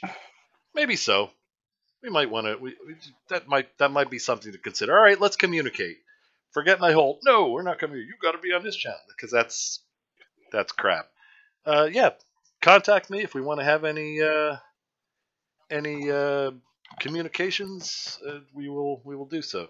DC, what's this? My channel with DC Mate? Not that I know of. Yeah, he says I can be funny without leveling it at the expense of others. We can be very serious at times. It's just most of the time we know how wrong these people are, and it's almost laughable. But if you come on, we will be nice. We will play nice. We won't be mean. And yeah, we just want to ask you some questions to figure out what is it all. I mean, if you are the one who's making this claim, you must have something to back it up. So please. And I might add to this if we're going to respond to him in a lighthearted comedy sort of way, it won't be as harsh as when he gets demolished with sheer facts. At least we can be serious. We stated that we can be. I mean, I'm gonna say, I just think he knows. Hey, Cy, if he comes on, I think we might actually even be able to prove gravity because the amount of facts and evidence we know we have, he'll just be crushed under the weight of it. And that can only happen with gravity, right? Okay, gentlemen, Mr. Watson has got us derailed again.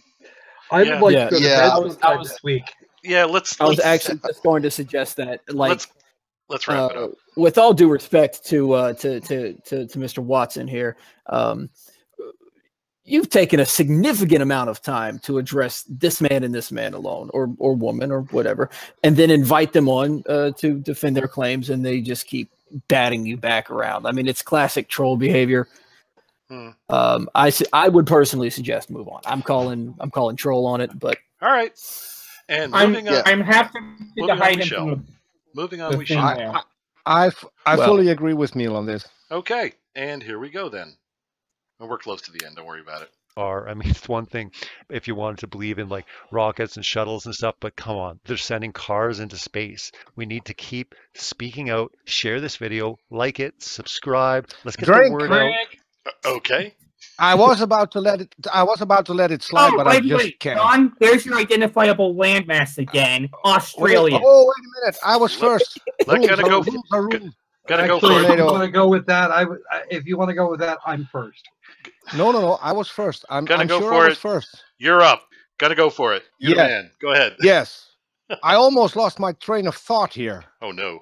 I'm Dutch, and it's very, very, very, very late for me. So don't derail me if I yell drink, please, because it's seriously affecting my brain at this point. He made the statement, if you want to believe. It is not about what you want to believe. It is what is actually true that you need to believe. And that's something completely different. If I want to believe that unicorns are real, I can want to believe that any time of the day, but it's not that a unicorn is going to show up in my front yard. So that's the most ridiculous claim you can make in your video.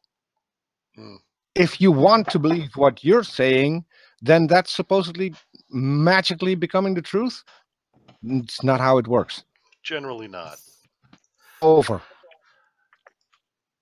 All righty. Sai? Yes, sir. John Watson? Oh. There's your identifiable landmass. Okay. That is Australia. Very good. Duly noted. Okay. Now for what I was going to say, they're sending cars into space. Yes, they are. And the reason they do that they are doing that is because Elon Musk was pulling this thing called a publicity stunt. People do that shit, you know. Yeah, and it's Indeed. Everybody say hi to Tao. Tao joined us. Hi, Tao. Hey, Tao. All righty. Good evening. I didn't Too catch late, that, but good evening. Good evening / morning. All right, it's the last 26 seconds. Let's see what can he baffle us with foolishness in that amount of time. Let's see. Blessings to you all. Celebrate truth, and the truth will set you free. Take care, guys. Okay, that's it. There you go. You guys have survived. So, wait, the truth will set you free. So he's going to go and say that, the Earth is round, gravity's real, satellites exist, we've been in space, this actually happened. Mm-hmm. I mean, if he wants truth, right? Of course. Yeah, good luck with that. Yeah, I'm not holding my breath on it. All right, well, that was what he's about. That was certainly something, wasn't it? And that's putting it kindly. All right. It was good to see the stick again because I'm not following Top Gear anymore since the guys left. So I honestly, thanks for introducing the stick in his new job. It was cool. Agree. And it's nice to know he found employment. And really, yeah. I was rather fond of the old crew as well on Top Gear. Anyway, all right. Yeah, it's 3:23 here in the morning. I think starting another one would be sort of suicidal, so maybe we should move on to the stage. Wait, Si, you mean you actually want to finish movie night before you start Sunday Science? Yes, I'd like Si, to. Can I make a suggestion? Sure. Because to me it's still fun. How about starting a new one as a teaser for what we're going to do in the first in the next one? Just a couple of seconds. How about let's not say we did? That's yeah. All right. Well, okay. On our next show, tune in to see Stuff and Things. How's that? Is that what you meant? Something like that? That wasn't what. Maybe I'm just too addicted. What I meant is starting the video you're going to show next week as a teaser for next week and just make a few comments. But we don't necessarily know which video we're going to do next week. Yeah. Plus, I sometimes vote for a. Yes. Well, if any of the listeners are following the amount of drink comments, I'm pretty sure none of them will even remember next week that we did this at the end of the show. There is that. I put in my vote for a multi Tom video. So he's been in the past 2 streams. I vote we do one of his just to let. I mean, he's got a bunch of. What it is? It looks like he's got a bunch of mirrors on, and none of them are for about 6 minutes.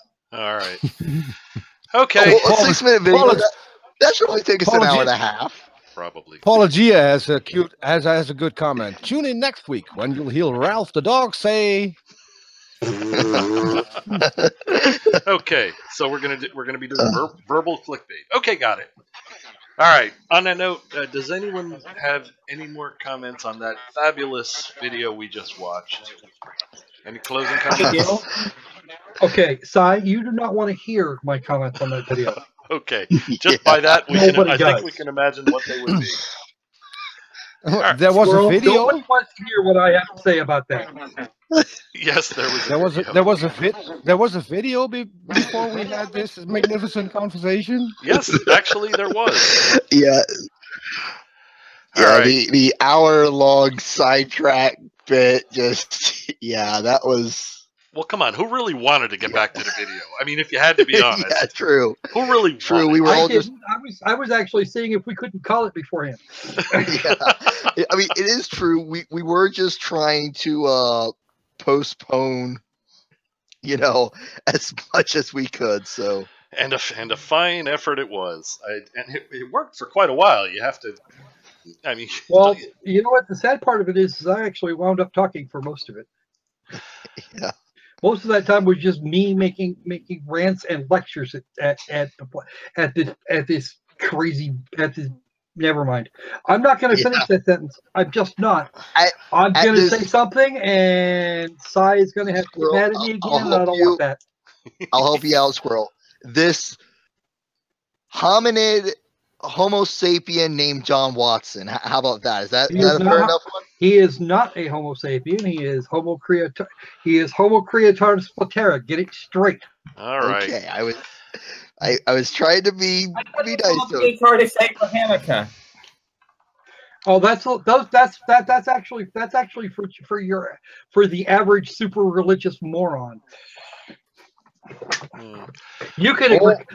Oh, Squirrel, you got disqualified. He doesn't answer people with childish account names. Aha. Have I been? Okay. Am I glad that my account name is gonna go for it? I mean, that's not childish. Well, what about mine? I'm still qualified. John, what do you think about my account name? All right. Yeah, I won't. Well, I won't get an answer because I mean, come on, my name's based off of a show, off of a kids show, so I'm out of here. I'm out. You didn't stand a chance, Cap. Not a single one. All right, let us move on to, since we have concluded the video presentation for this evening. Let us move on to the rapid fire plug and pug portion. I hate that word. Of our show. Any objections? Nope. Hearing none. Nope. Hearing none. Nope. I will go by the order in my Hangout screen here. Cap, tell us how cool you are and what you do. Yeah, I'm Cap Brony, and I do just kind of atheism videos, gaming, and I am currently right now trying to work on a few scripts for some American history lectures. So yeah, just kind of whatever I'm in the mood for type channel. There we go. All right. And next on the list, Squirrel. Tell us how cool you are and what you do. Hey, how you guys doing? Hello, all you folks out there in YouTube land. I do most of what I do these days is video games and streaming and all sorts of fun stuff. I will be up. I will actually be vertical tomorrow. Well, technically it's today. About 11.5 hours from now, we're going to do a live stream with some games that have actually turned up this week. In my magic email box. Be there or be a hamster. I don't care which. You can do either one. No. Come see the stream. We actually have a lot of fun with those. There you watch me play some games and give you give out opinions on just how good or not they are. I'm betting right now. I'm betting it's about 50-50. And if I run out of games, we play Kerbal Space Program. It'll be great. Sounds great. All I right. like it. I take it you like the game, Squirrel? Well, it's not a question of that. I've always liked. It's a question of I actually went and did some studying here recently, so that we can actually do so that I could actually do things that actually look right. Oh my! I have to, in between. I'm sorry to break up plug and pug time. Fino just had an excellent idea, and I don't know if Tao would be interested in this idea or not. But if you look at the comment, it says, "What are the chances of movie night doing a crossover with Tau Ceti Alpha's full with the full retard mode, debunking a full set of inanities Gish Gallop style?" Tal, what do you think? I mean, it would be beautiful, but your shows your videos do stand on their own. What do you think about a collaborative effort?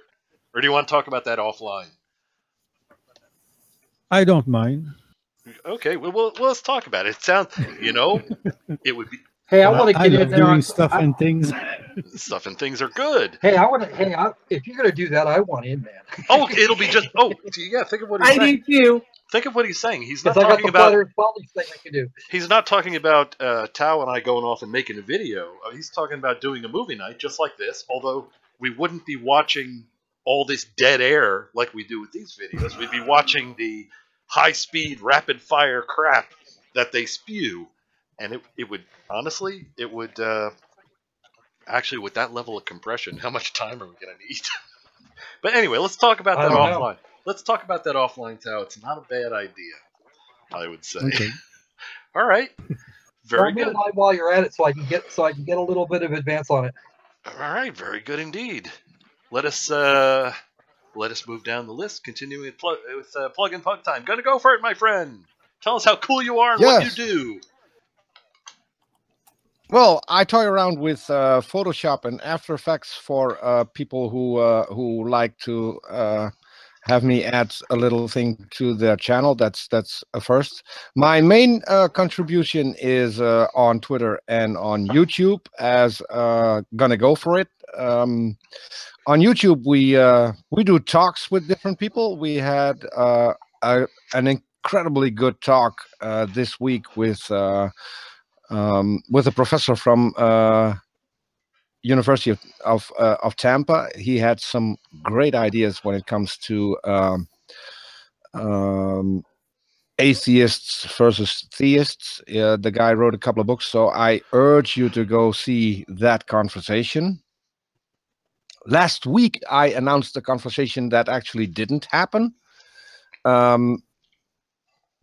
I was supposed to have a theist on who would have a lecture on dinosaurs and how we got those.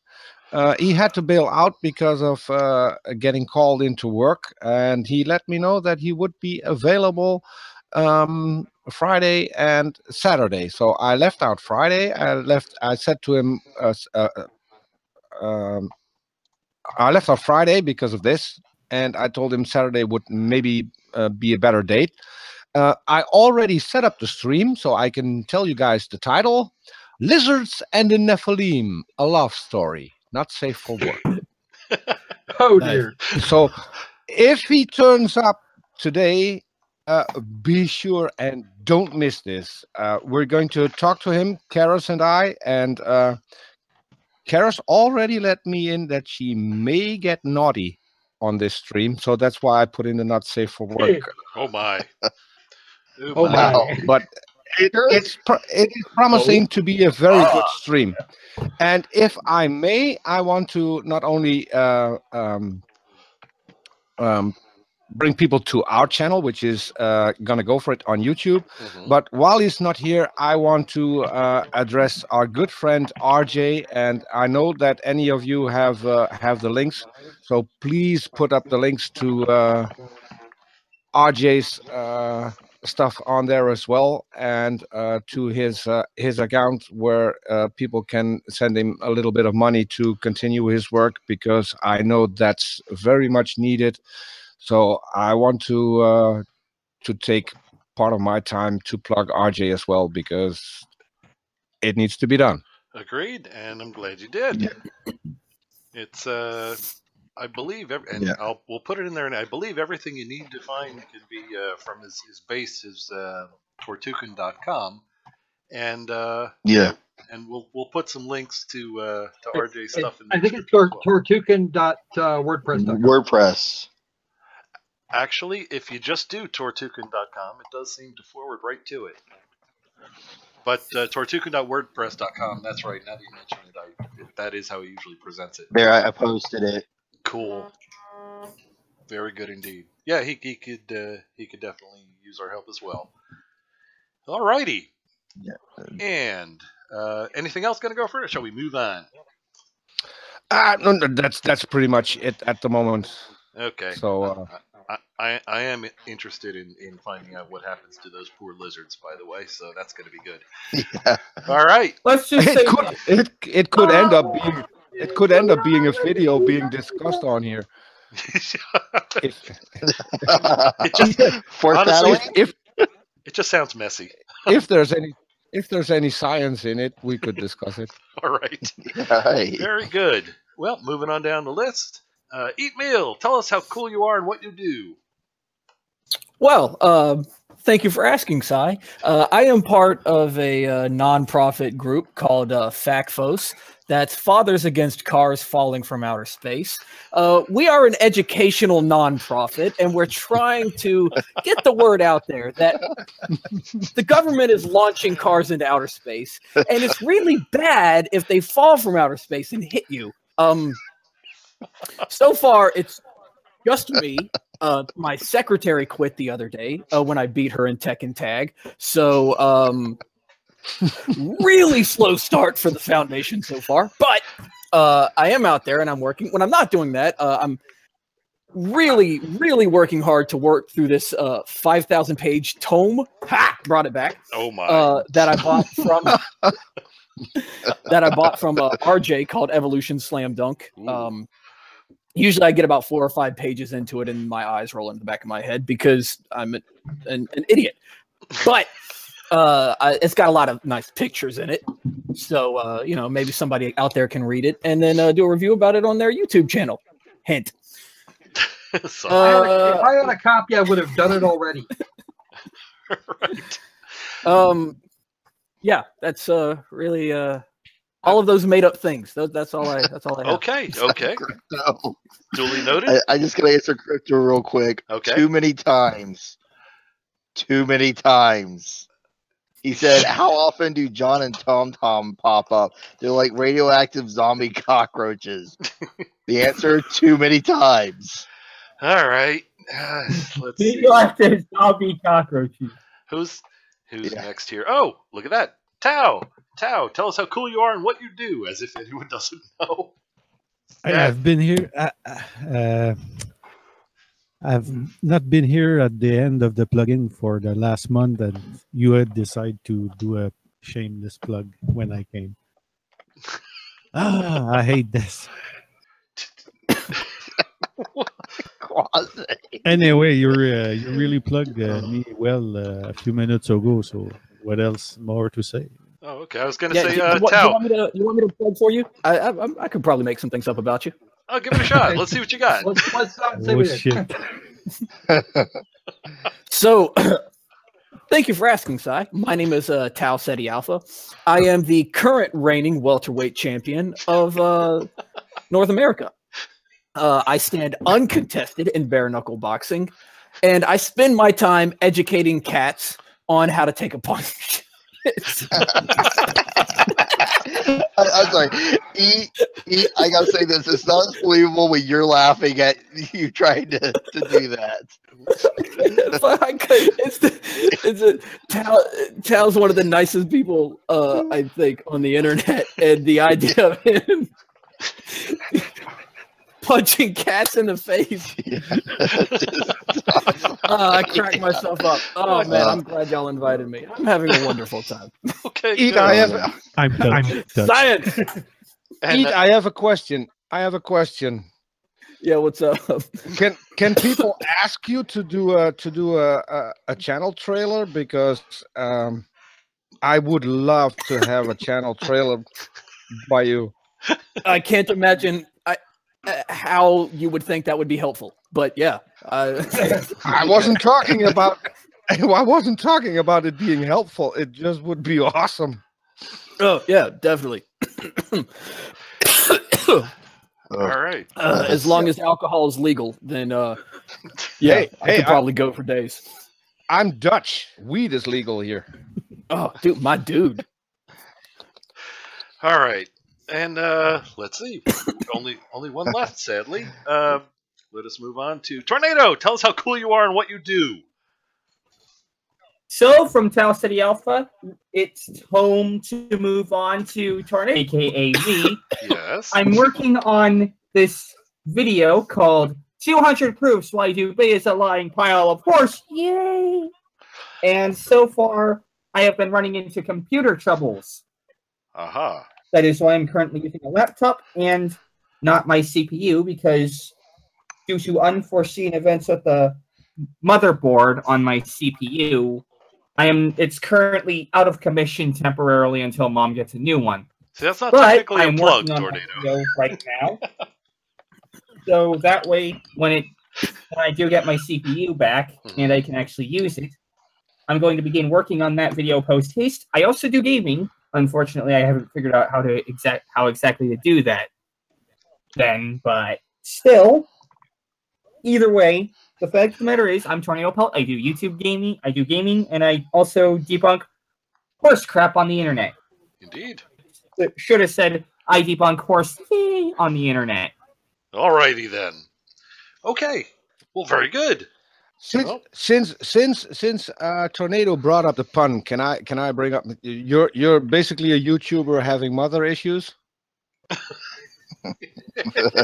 Sorry. Good enough. Bad one. Good enough. Come on. I'll go sit in the corner again. Sorry, Tornado. All right. On that note, it is time for our no, Snipe Strike. It's Tome to move on to the pug. I was really trying to avoid that, because as I mentioned earlier, ain't nobody got Tome for that. It is time to bring out our fancy new closing. A gift by Gonna Go For It, who just kicks ass at that sort of thing. Thank you again. And if there's nothing else, you're welcome. Let us bring it to a close. Good night, all. Thanks for coming. Here we go.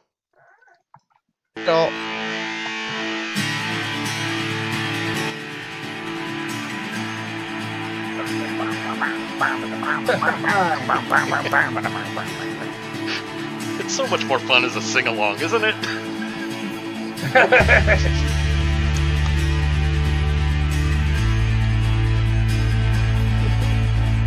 I'm like an Indiana Buster. Like, I really dig this pick. Indeed. Yeah, it's the Indiana thing is really, really good. I like it. I that was not me. You know who that was. He does a fine job with such stuff. No, we want to see Luke Pug. Complete with laser sword. Oh, I got it. Indiana Buster and the Flat Heart of Doom. Yeah. Oh man! And then at the can I throw? They rip a flat Earth from the pug's chest. Oh yeah, I didn't Can I throw in Indiana Tomes? Indiana Tomes. All right, Doorknob Head. No, Indiana is not the. That is Buster the Atheist Pug.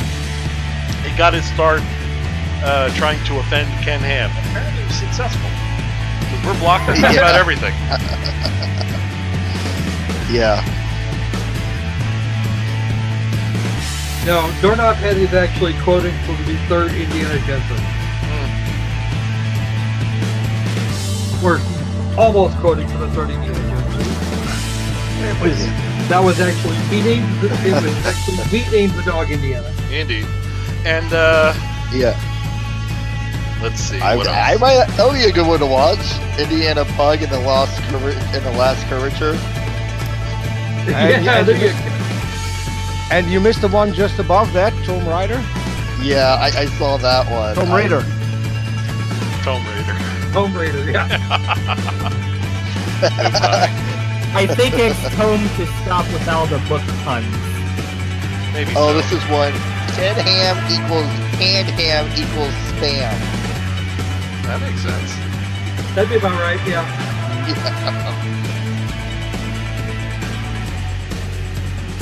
Wow, this must have been a horrible video. Did you notice we're a little soft on the lighthearted banter this show? It's got to be that horrible movie. All right. Good night, all. Good night, all. Thanks for joining us, everybody. Everybody on the panel, everybody watching. You guys rock. Bye.